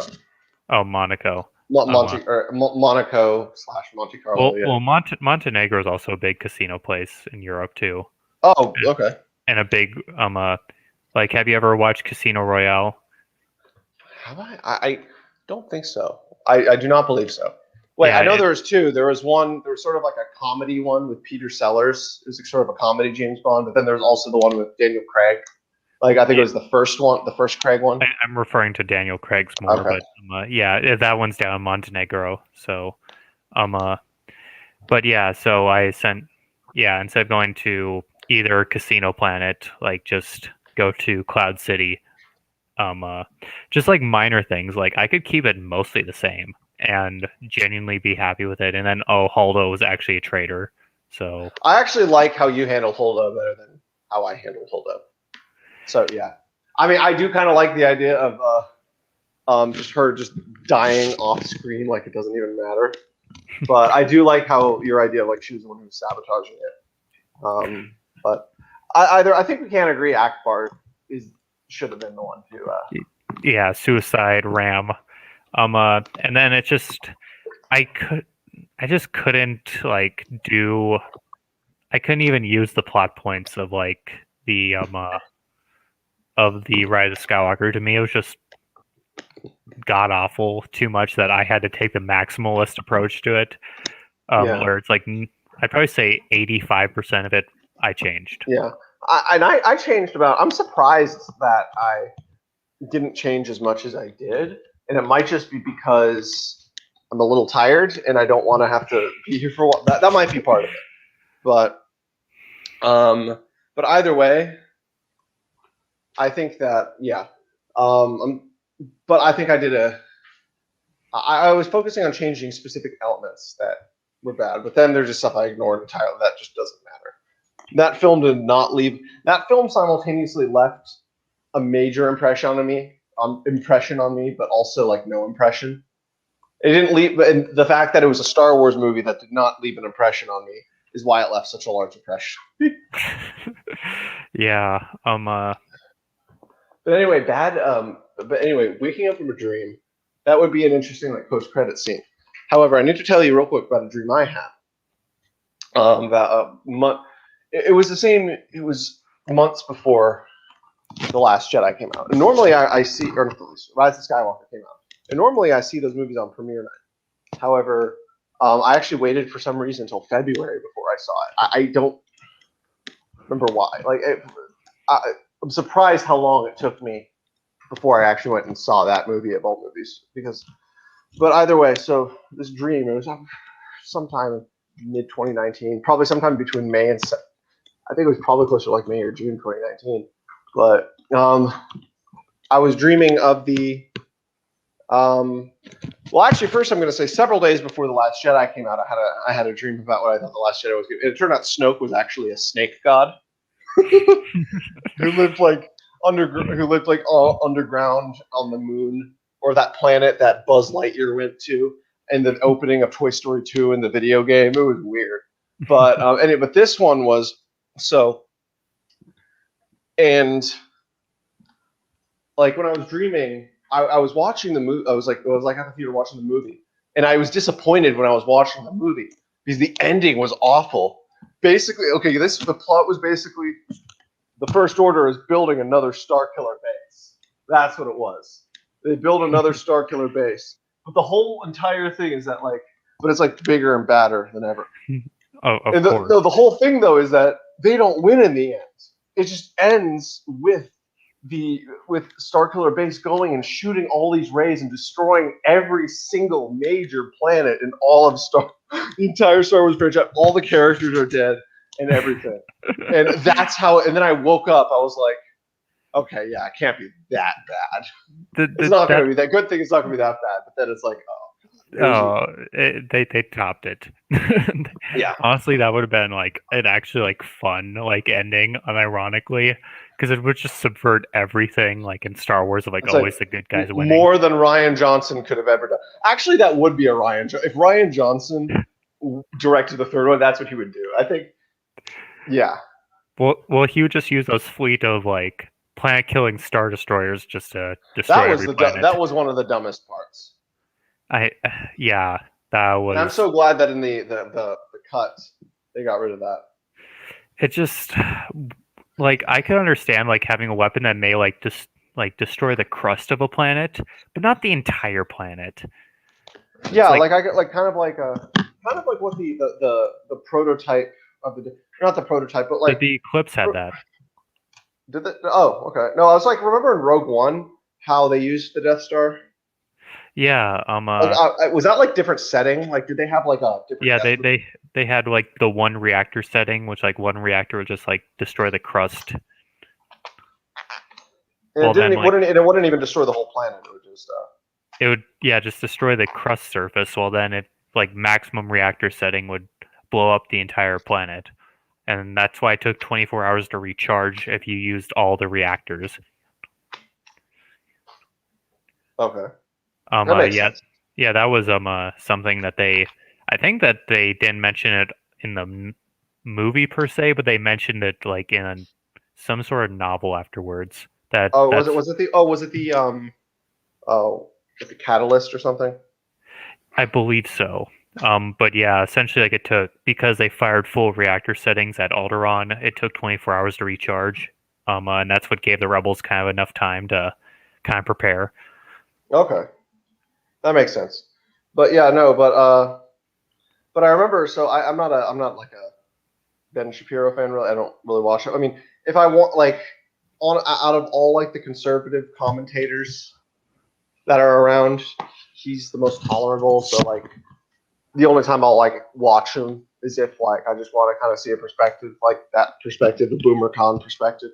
But so I remember like I did watch a video. He's just like his take on Star Wars. I think this may have been this was after The Last Jedi came out, where he was like, what they should have done, they should just cast completely different actors. They should have done the Thrawn trilogy. They should have just done that.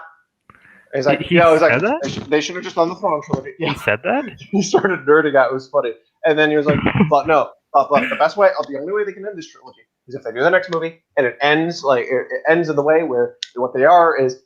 So he's like, there's that show Star Wars Rebels or something, and there's like that place where they're like all there's like those different portals that they're going into. It was and what it should do, it should end with I can't do a good impression, but either way, it gets the point across. But what they do is it turns out like it just pans out from there, and you have young Luke and young Leia. They're just looking into there. They're like, and they say, ha ha ha! Imagine if that's what actually happened. What? Okay, Ben Shapiro. It was yeah. I mean, I would like I agree with him. Like they should have just done the Thrawn trilogy, but that's like the one thing I'll agree on him too. But then they wouldn't have. But then it's like they wouldn't. But I think the thing with that is that each Star Wars movie has been written to be a movie, like a script to be a movie, and then the extended universe books are written as I know explicitly to be books. Like, they they wouldn't they're adapt. Like, I mean, I written- just could never see them adapting their own books into I like mean, a movie. Like, does that, if that makes sense? it would be like the only way I could say that they could do that is because Disney decanonized all of Legends. So I say that they probably could in that case. Because I mean, they could have even changed it a little bit. like they could change like minor aspects and say, "Oh, it's not completely the Thrawn trilogy. Look, there's this one minor change to it that we did."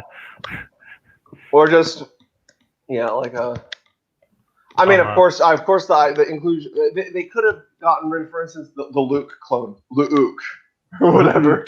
Yeah, Luke. I would Well, no, that was actually a key plot point in Well, I know it Jade. was, but it was. I'm just thinking that as like, just think of that as an example. Like, I mean, take something like that out. I mean, you still have the Throne trilogy, just use other. But yeah. you don't have then you don't have a justification of like Mara Jade breaking her imperial like conditioning. You find something else. I don't know. I mean that's kind of when she did break Or no, her. no. It's easy. What they could do is get rid of Mara Jade and make Luke Skywalker gay. No. If you're gonna adapt the Thrawn trilogy, Mara Jade and Luke have to get together. Yeah.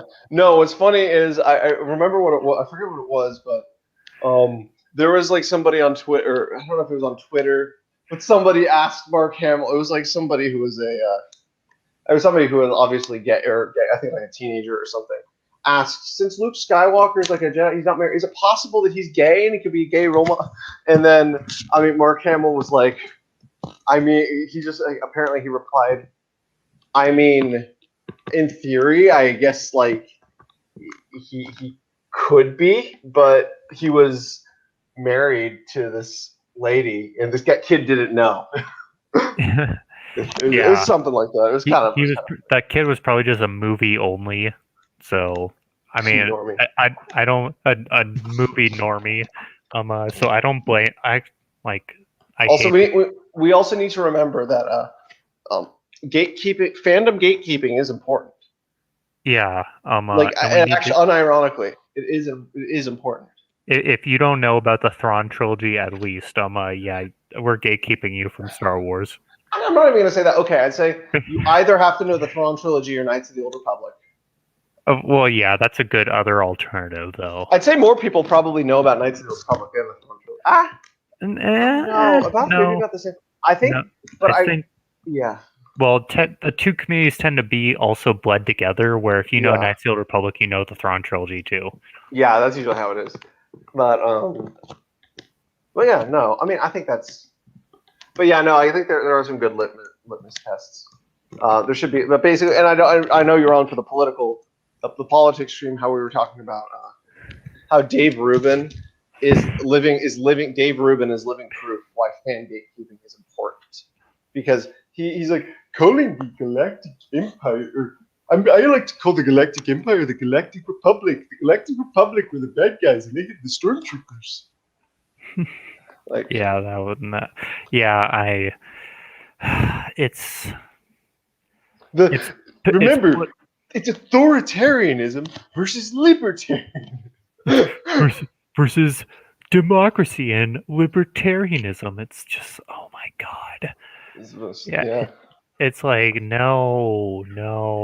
I mean, I could see the libertarian argument, at least from not necessarily in terms of like free market Ron Paul libertarianism, but just as in the idea of like liberty versus tyranny, sort of that dualism. That would really only pertain to the original film.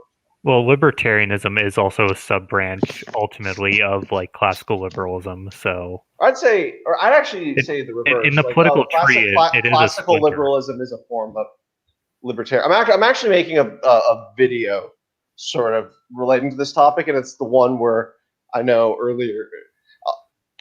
Basically, oh no, you weren't in the conversation. The San Francisco. I had like an article pulled up when I was sharing my screen. I had to do something with the Golden Gate Bridge, and they were asking me why that was up, and I was like, I forget you weren't in that call, But either way, Yeah. no. But so yeah, let's just spend like the last little bit of time just reflecting on what the hell went wrong. Like, What I the mean, hell why went did they make the decisions that they did for this movie? Because it seemed like they tried to do almost everything like that you shouldn't. Everything that it's I'd say especially with the Solo, it like the whole there's a term go woke go broke which is It it's only seems like it's part almost the other way around. It's like it's don't part get woke, go broke. it's partially like sometimes it is the case, other times it's not. Like sometimes if you go woke, you actually make a ton of money from it. No, yeah, Other, no. Look at like Nike with the Colin the Kaepernick thing, and and also then the no, no, the an literal demon, the what? the demon shoes made by that rapper. I don't know. I don't know anything about that. Yeah, it's a really messed up stuff. What? Okay. Well, what? Yeah, you can tell me later. But yeah, no. But then another one is, but an example of the getting woke, going broke, the failure, I think would be, oh God, remember that Gillette ad from like 3 years ago?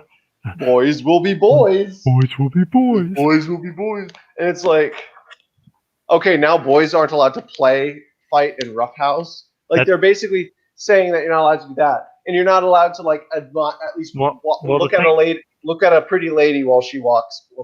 Well, the thing is, like, especially with boy roughhousing and stuff, like when you're young, that's how kids socialize, and like that's important. It's fundamental. It's important to their mental development, their mental development, their mental health. It also helps them establish hierarchy and understand basic. It also makes them understand like how to function in a society by like understanding rules and fairness and all especially that. When you let them self-regulate. Yeah, it's like you have to let them, especially young boys, especially like they have to roughhouse. They have to like throw snowballs at each other. They have to beat each other with sticks. They have you have to let them scrape their knee. You gotta let them. And that's just the basic development of young boys. And if they don't, by the age of 4, get all that out of them, like most of them will have anger management issues into their later ages. It's like scientific studies go into that. Maybe that was the problem with Anakin. Yeah, he wasn't well, he did have his friends there, so I think he may have had. Oh, he did roughhouse with Greedo, remember? Yeah, I think that he probably did have a relatively normal, well, as much as you can say normal childhood. Why was he fighting with Greedo again? I forget. Well, they were. Well, I mean, I just leave it it up because, to. I leave it up to them being young kids. I didn't get it. I didn't understand if they were like rivals or if they were friends who just got into a fight. Like, I think it was just the friends that got into a fight because remember, Anakin was 9. Yeah. So they were still at that age. So I say that like that band of friends of his were like his roughhousing friends. So like at least they gave a sign that he had a normal childhood. Whatever happened to like Kickster or whatever? Who was that? His buddy. Oh, the guy who's like, that's Wizard Annie. I don't know. Well, he was just an off-screen like I don't know. I think George Lucas is actually good at like those little tiny bits of like world building that he'd throw into there. Like just like throw in that like, oh, there's other normal kids on Tatooine and stuff that like the slave kids would play together, etc. Like those little things. Like I understand how to world build myself, and I admire like those little things, but I hate the ham-fisted all the time. Speaking of ham-fisted, though, I mean, I just think we should get back to talk about basically. So Lucasfilm, right now, let's just comment on all this drama. So apparently, and so I mean, of course, I don't work at Lucasfilm. I actually, believe it or not, I was planning on. Don't know if I would have gotten it or not. It's actually possible I would have given. I guess I don't know. I mean, I don't know how exclusive it was, but I filled out an application but I had missed the deadline. Application of internship at the Lucasfilm Story Group in San Francisco. This was 2000. This was like late 2017. I didn't send the application in on time though, and I had a friend who lived out there. I mean, she and I have had many falling outs over the years, and our latest falling outs like the past about the past year. So I don't really see anything coming. It's probably over. But anyway, so she was over there, and was like, oh yeah, no, yeah, we could be roommates. That'll be fun and everything. And it's expensive over here, and so we had like this whole thing planned out, but then I didn't get the application in on time. But I'm glad in hindsight, like I'm so glad that because that probably would not have been as good as like I would have thought. Especially because I mean I denied for the longest time. Basically, people were saying, "Oh, the new Star Wars is like all woke and stuff," and there, yeah, I mean there were people who were saying that for dumb reasons. They were saying because there's a black stormtrooper. No, that's bullshit. Like I think those people who said it's woke because there's a black stormtrooper, I think that is possibly borderline racist that they're thinking that because it's like, oh, it's a black guy. Why can't a black guy be a stormtrooper? However, the thing is, but in other regards, like such as the Admiral Holdo basically being like a toxic girl boss, basically trying to emasculate Poe. And then even you take a look at the scene in the beginning, which I thought was funny. I laughed in the theater when I saw it. But when Rey hands Luke his lightsaber, he just throws it behind him. It's almost like a sort of symbolic, especially if you see the lightsaber as like a phallic symbol. Yeah, I'd say that there were all these there were woke subversives. I'd say it was a little bit lighter in The Force Awakens, but it was still prevalent. I wouldn't even say that. Like how so? How prevalent? I'd say it was less prevalent. More because of the fact that Rey can't lose. But that's just a case of classic Mary's like. Yeah, well, bestest ever. Well, one, like you can't have the female main character fail. That's something you're seeing in a lot of these more woke produced films. But the thing is, like, what doesn't kill you only makes you stronger. Yeah, like but she's not even having the like, not what doesn't kill you. Like she doesn't even get to that point. No, again, Rey is the bestest ever. Yeah, and that's why it's like, it's the pushing that the female can't fail. That they have to bring down all these men in intelligence to make the female character look more competent. It was constant hand-fisted, like having to demasculate Han Solo to this young... They didn't demasculate Han Solo, really. He just was there. Well, yeah, the fact that he was also less competent than he was, like, in the last film. He was like he was an old man who'd get confused. He just had that sort of I'm getting too old for this kind of vibe. Well, it's still, but then he's like losing his competence. He's like, they dumbed down his character too much. Yeah, and I agree. It seemed like a demasculinization of him, and then also Finn and Poe. I mean, well, actually more Finn. Being completely incompetent compared to her. And here's the thing: Finn was actually, remember the marketing for the Force. He was marketed as the main character originally. I know, and like I actually wished he was more of a main leading character. And actually, I know, I was like, it's going to follow a former stormtrooper who's probably a Force sensitive. I was looking forward to that. Like, I mean, yeah. Like, I mean, yeah, I knew Rey was going to be like a significant character, but I thought she was going to be like more like the Princess Leia or something.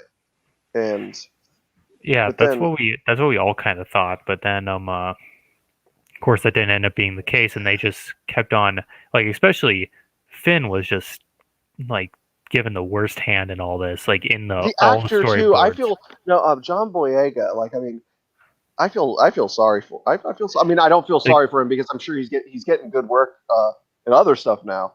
But like, just in terms of, he was not treated very well on set. His character, of course, was sidelined. He was really excited going into it, but like apparently he said that like he doesn't ever want to do another Star Wars movie again. He's just done with that. Well, yeah, I would feel the same way if I had my character treated like that. And then also, and then what? And then Disney, what they do, and it just goes to show they don't give a shit. Like basically, they'll say, "Oh yeah, I love representation. We have great representation of people like John Boyega or Billy D. Williams and stuff." And then what's funny is that China, there's a lot of money being made in China. Do you know what they did in China? They changed the poster to make Finn not on the front, to make him sort of near the back. Yeah, Because the Chinese hate black people. Oh yeah, and also they made that lesbian kiss scene in the last movie like so short and like unprevalent as much as possible, so that way they could cut it for the Chinese version. I didn't even know I don't even know if it was really like a. You don't even have to interpret that as necessarily even a lesbian kiss scene. I don't want to go into detail about this, but the way they cut it in the Chinese version because they knew they could sell it to a Chinese market. True. Yeah. That is interesting. No, it's like you can't have it both ways, Disney. You can't have it both ways. Stick by your principles, or it's also or go for the. It's that meme of like. It's that meme because we all know which month it, like the woke crowd adores this month being, where every company ever puts up the pride flag on their logo, except for conveniently in Russia and the Middle East. Yeah. Yeah. Even churches now. Yeah. Well, some churches, but it's like. Oh, I saw a picture since I know you're Catholic. I saw a picture of a Catholic church that had it. I was like, that's surprising. And the U.S. Embassy in the Holy See also put up a pride flag facing St. Peter's. That's funny. That is actually kind of funny. Like I was like, why are the Swiss Guard taking that down right now? I feel like it was a troll kind of. Well, that is a pretty good troll. Like, I mean, I know you're a papist and everything, but like, just objectively speaking, I know the State Department is trolling the entire world, but I honestly don't want another Benghazi situation where we're having our ambassadors being taken because of pride flags being hung up. That wasn't what. I mean, okay, yeah, that would be interesting. Imagine if they did that in Saudi Arabia.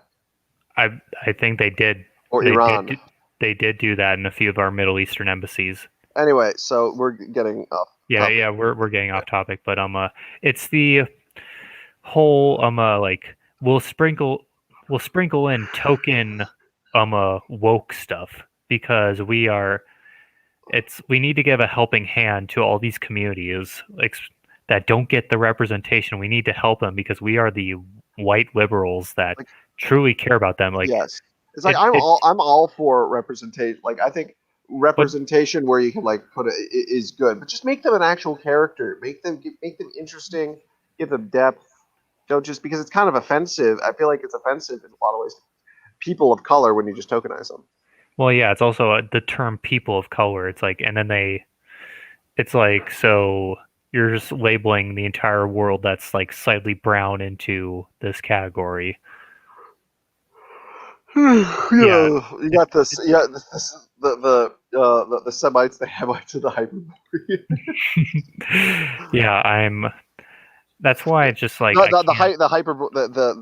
guilty liberal Hyperboreans, and I say that as somebody who does technically identify as liberal, at least is the classically economic, like 18th century sense, but. Yeah, and then either way, though. Here. Yeah, but either way, so we have just this whole thing going. Have you noticed? I think Kathleen Kennedy. They keep saying like you have a. Oh God, do you know? So I used to be obsessed with Star Wars YouTube. This YouTube channel originally, or I was originally planning. There were four instances since 2015 where I was planning on creating my own YouTube channel. The first incarnation of my channel idea, and I started writing a script for a video, was a Star Wars lore channel or a Star Wars theory channel. And then in hindsight, I just realized I don't know how long that would have lasted because like I'm not really into Star Wars theory or Star Wars lore videos. Like that's not really. I just don't find it necessarily as interesting. So like, but either way. But speaking of these this sort of video, like one of the worst YouTubers for Star Wars is Mike Zero. You know Mike Zero? No, I do not. Okay, you don't want to know Mike Zero. And I won't go, but like him, and then a lot of other people keep reporting like every week. Oh, Kathleen Kennedy's about to go. Kathleen Kennedy's fired. It's like, dude, stop. Yeah, I see those YouTubers all the time. It's like, which occasionally, like, if I don't see buzzwords in there, like, I have them on the bell, a lot of Oh, them. they say, but they have buzzword. This guy, the Mike Zero, basically has buzzwords in his titles, clickbaity titles, and then he purposely makes sure to say very similar things in like each video, at least in terms of how he words things, because he knows he'll get like. Because he's very unoriginal. Plus, yeah, pretty much. Yeah, like for me, the only time I ever tune into like any Star Wars channel is like if they actually have like genuine news, like they're pulling up an article and they're actually reading it, like how Dave Filoni is like supposedly like there's a schism within Lucasfilm right now between the Kathleen Kennedy and the Dave Filoni camps, where Dave Filoni is more of like the old EU, and like he's of course the creator of like he did most of the Clone Wars, he did Rebels, he's also doing didn't he also do Avatar: The Last Airbender or something? I do not know. I or was at least not he worked, or at least he worked on it, or something. I don't know. I wouldn't be surprised. I wouldn't be surprised. I was not a fan of Avatar, but No, I said the Last Air, like as in the Last Airbender. yeah, I was not a fan of Really? the Last Okay. Airbender. Interesting. I admit like I do watch a lot of Eastern animation. It's not Eastern animation though. It's just kind of like well, it's an Americanized interpretation of Eastern. Vaguely speaking. Oh, but yeah. Anyway, speaking of TV though, in Dave Filoni, this is the one thing he's guilty of. So actually, I'm going to take that back. I don't think that I think that there are things that were worse than the Rise of Skywalker. There was so you know like there's Star Wars television shows. The third animated television show they tried making that didn't even make it past 2 seasons. God awful. It was called Resistance, and oh yeah, it was bad. I saw the trailer and I was just. It seems like the animation quality just gets worse. Oh, it was pretty bad. No, the animation was bad. The main character, like basically, okay, so Rebels, I actually really like Rebels, and I think basically seasons 3 and 4 of Rebels, in terms of quality content, I'd put on the same level as like the later seasons of Clone Wars. But so plus it just I like the nostalgic feel. But either way, I say that the Star Wars shows are like wine. They get better with age. Well, except for Mandalorian, that's just good from the get go. Yeah, but season 2 still was better than season 1. Well, yeah, but still, like on average, like they start out really bitter, but then as it ferments with age, the shows get better. True. Except for Resistance, that was never going to get any better than its low bar that set for itself. Yeah. Yeah. So what were you saying before that? I was talking about Dave Filoni, how like we hear all the time. It's like, well, if Kathleen Kennedy gets out, they're potentially gonna make Dave Filoni like the head honcho of Lucasfilm, which well, we don't know if he's a good businessman. Like we don't know that. It's because like the thing is, Kathleen Kennedy has proven herself many times an amazing producer. She's a fantastic producer with Spielberg, Lucas, those guys. So, yeah. In a way, like what I like about Filoni is he always pays homage to the old EU, and like he was going to give Darth Vader and Darth Revan a scene or a cameo in the Mortis arc, but then decided not to. Because well, no, he was told not to. Oh. Yeah, he wanted to go forward with it, but he just couldn't because it wouldn't be signed off. Why? Because they didn't want to bring back that because then they have to recanonize like all KOTOR, and they didn't want to do that. Yeah, it was stupid, but they just didn't want to recanonize like all the old Republic, Yeah. because if they did that, then they couldn't do this new Republic. Well, The High Republic. the yeah. High Republic. God, that's such an awful title. They Where must have been. They must have been high when they But- came up with it. But also, like, with like that new book series, The High Republic, like you're seeing like the covers of these books, and it's just like the style of art choice is just awful.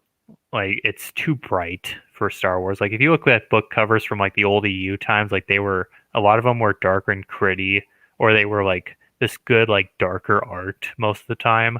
But now you're just seeing like bright colors everywhere. You're seeing diversity checks on like, oh yeah, we have this like cornrow haired black woman Jedi checkbox For then we what? have this- What?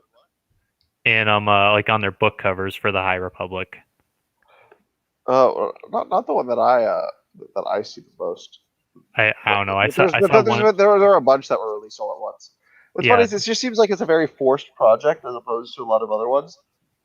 Well, most of the EU is very organic. It's like they were part of these like series that actually like made logical progression sense, and all these authors and their storyboards. Like if you go back and like interview, I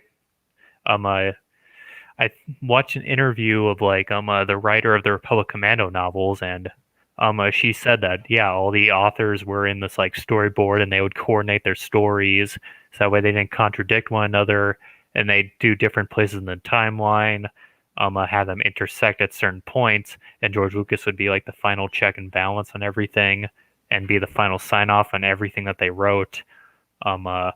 It was a very involved process to get the old EU off the board, but then it's like this new EU that Disney's trying to create is just this very forced project, and nothing is very coherent to make sense.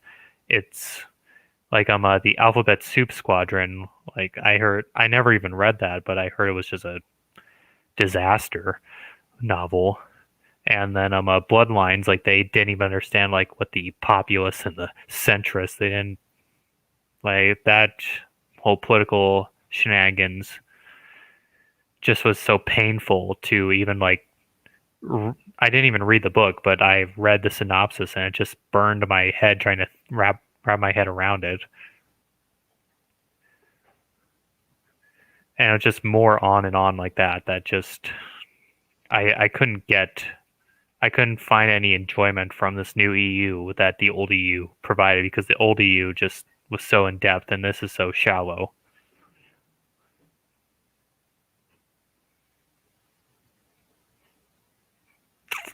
Hello? Oh, you hear me? Yeah, now again. Okay, yeah. Oh, yeah. There's like dead air for a second. But either way, so but there's sort of this like war between. It seems like almost like it's almost like this sort of cultural populism where you have the elite who's trying to push things artificially upon the fans that they really don't even want or care about, and then you see the fans, like the gamers of the world, rising up to basically. And you sort of saw that too. The head of the story group, Pablo Hidalgo, who's this like I don't know Chilean guy or something. I don't know. He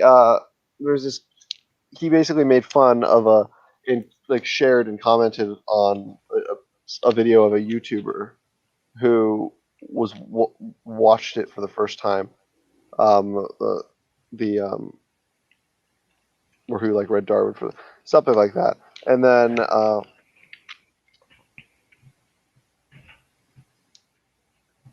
yeah, did I say Darwin?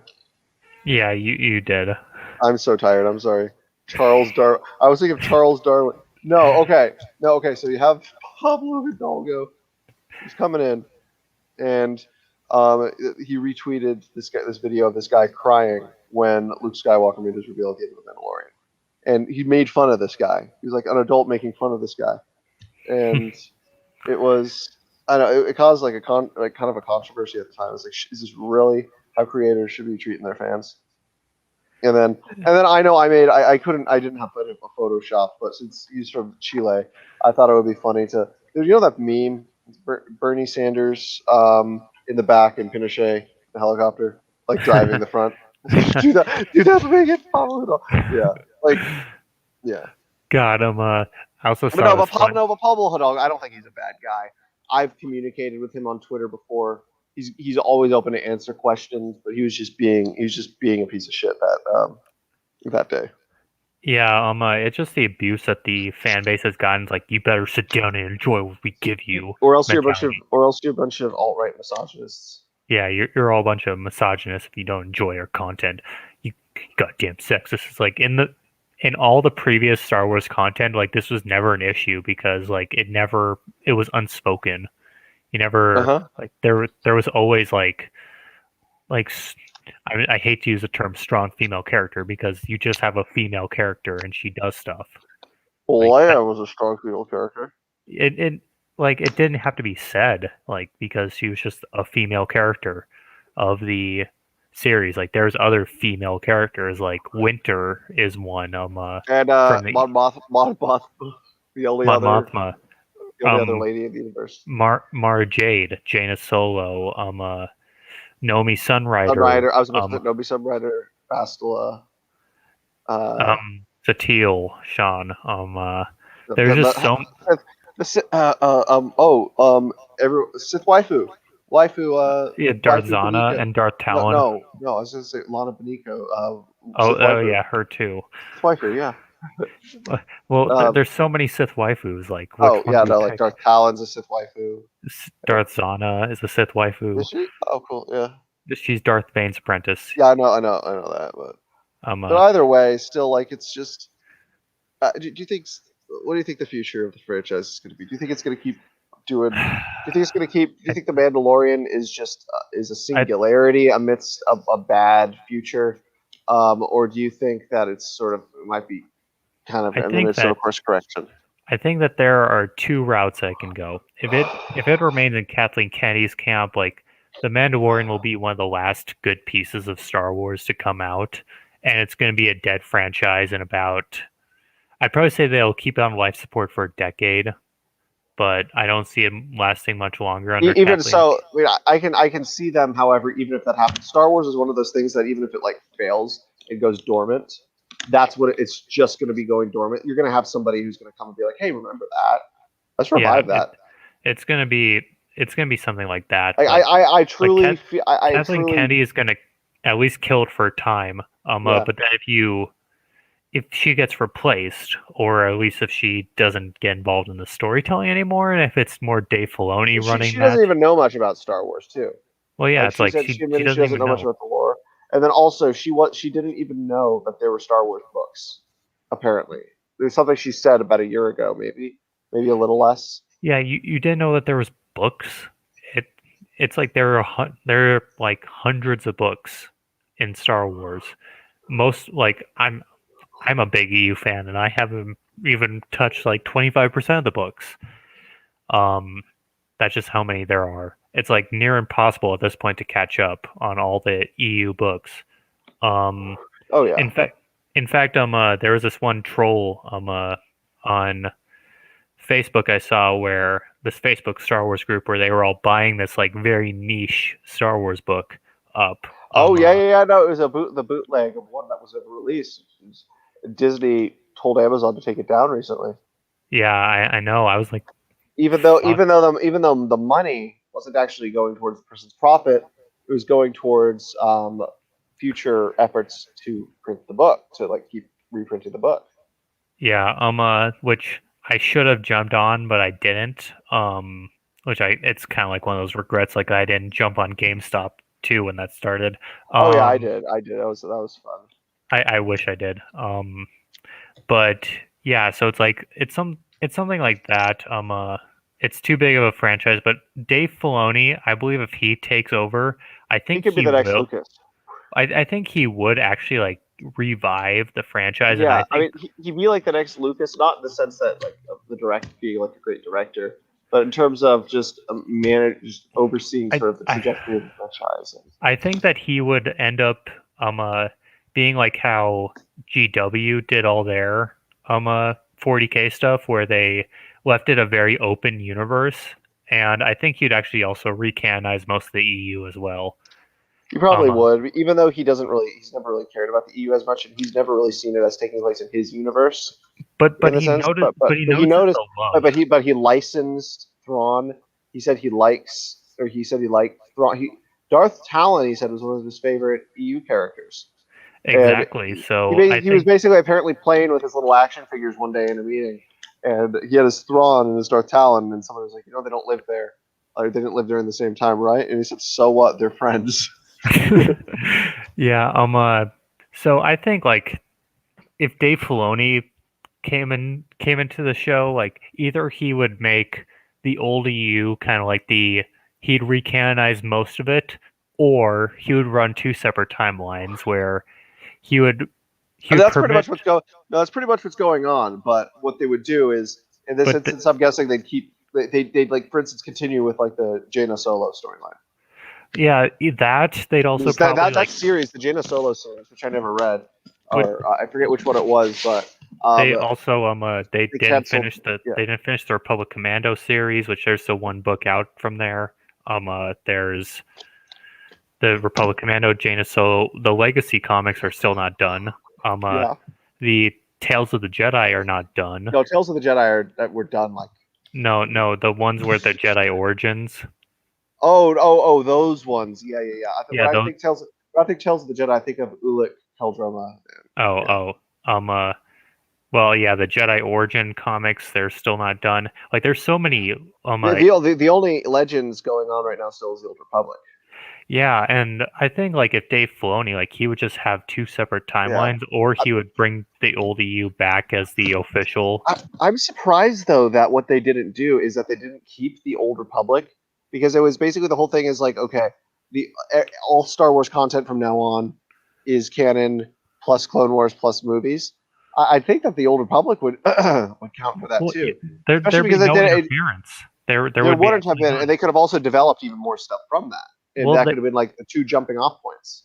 They also could have just kept around like most of the video games too, since like they're focusing on like only main. It seems like really lazy. On only main media. Really lazy just to commit literary / digital genocide against like the entire EU. Like I could understand like maybe the Crystal Star and like all these other like outlying like even Dark Empire, honestly. Like, yeah, Dark Empire they could have cut as well. well. I'm saying, it's not saying. I mean, Dark Empire was a little contrived, but it was fun, and it's definitely better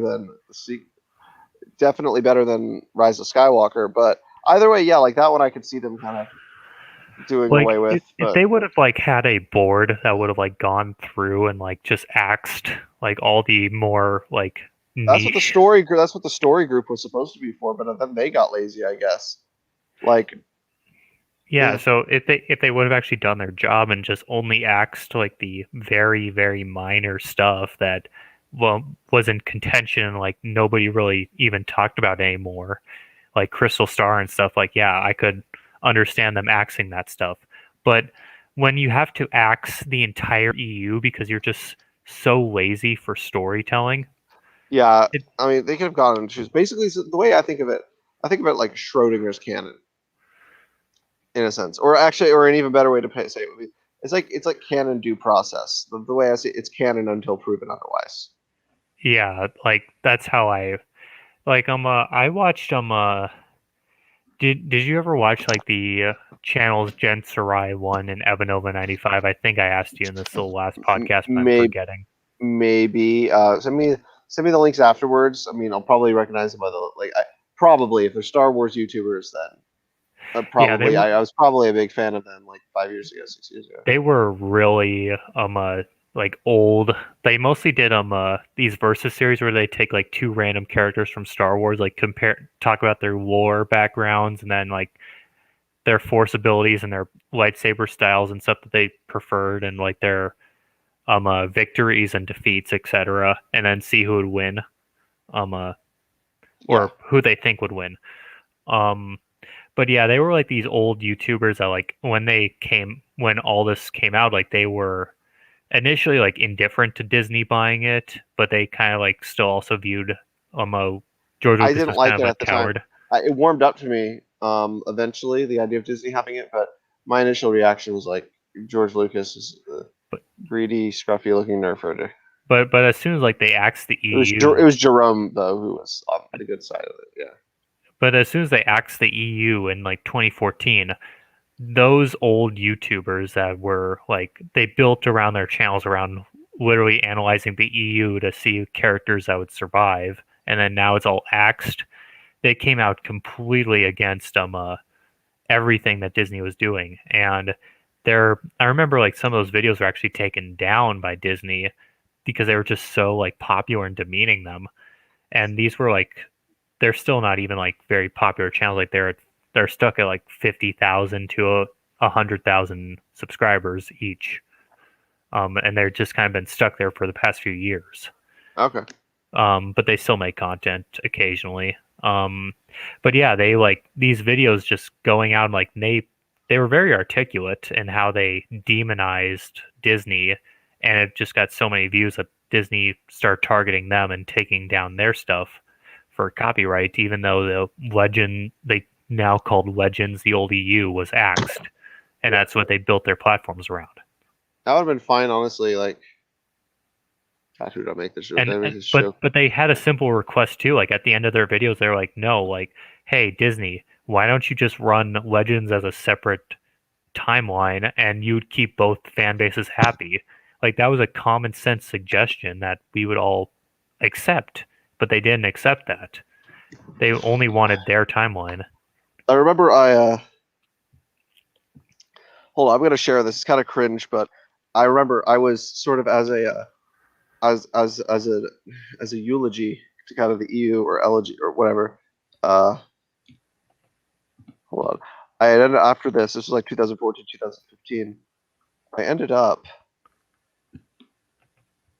writing or basically expressing my sadness through a song. I'm not gonna sing this. Don't worry, I'm not gonna sing like a song or anything. But hold on, I kind of want to pull up the lyrics. Yeah, it was there says fleet control to Admiral Thrawn, fleet control to Admiral Thrawn, rally Pelion and put your dress blues on. Fleet control to Admiral Thrawn, the day has come now, this new dawn. Look at cannon, and may the force be with you. This is fleet control to Admiral Thrawn. It's April 25th, and the old fans want to know where you are. It's time to leave the world now. Fly to the stars. This is Admiral Thrawn to fleet control. I'm stepping out the door. It's been retconned in a most peculiar way. But at least it's not filmed by old Michael Bay. Like, it was just basically just filming. And now we're just sitting here in Legends.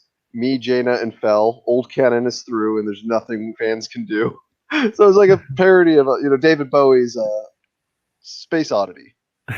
So, God, you know that song, right? Like no, ground control to Major Tom. no. Okay. Oh, okay. No, but it's just a parody of that. But then they brought Thrawn back, and I was like, okay. Well, it's like like Thrawn. Well, I think Thrawn. I think the new. I actually like the characterization of the new Thrawn more. I think I've said that before. For me, it's like I can accept his a new character, but I don't like his character design necessarily. Like how they changed how he has pupils now. Yeah. I see what you mean. It's like no, he's a chiss, and I just know this is wrong. No, it's like no, he's a chiss. You got it wrong. Anyway, yeah. It's like you kept the blue skin, but you made him like a pale blue, and then you gave him pupils in his red eyes, which is just like no, this is no. Like I could like I like that he like was a martial art badass. Like I was like I can accept that. I like his more I can subtle. accept that he's more lawful neutral as opposed to lawful evil now. Yeah, like lawful neutral. I mean, I kind of also saw him as like he did. Never mind. Now I'm remembering the Thrawn trilogy. It's like yeah, he was definitely lawful evil. Yeah. Well, I mean, that was also the writers at the time. Like they always kind of wrote the Empire as this lawful evil all the time. Yeah. Anyway, so we're sort of starting to come to the end, or what I want to be the end. Been an interesting been an interesting 2 nights. I like that we were able to get these ideas out here. In a lot of ways, it was kind of a cope. This is our way of coping with the reality of the situation. Yeah, copium. It's a very powerful drug, kids. It's what the Republican Party is doing right now. Yeah, you have any like final comments you want to say? At least just related to the topic, or at least just maybe your hope, because you know the last line of Rogue One was "Hope" by CGI My Leia. I don't my know. my my hot take: EU fans hold the line, for we are the strongest, even though we are not many. Fair enough. I was going to end by saying something. What was I going to say? I don't even remember what I was going to say. It's kind of like anyway. Yeah. Thanks everyone for tuning in. Had some fun tonight. Thanks for doing this with me, Killhoon. Hmm. I figured, yeah, this was fun. Anytime. Yeah, I don't know. I feel like we're gonna. This probably is not the last Star Wars stream. Probably gonna find an excuse to do another Star Wars related stream at some point. We Uh, could just start like reading books, like we might do a as book club. we might as well. Like, what if we just start a Star Wars themed podcast? There's so much stuff to go over, but yeah, I don't know. But yeah, okay. So yeah, thank you everybody for watching. We will see you. See you next time, whenever next time is. May the force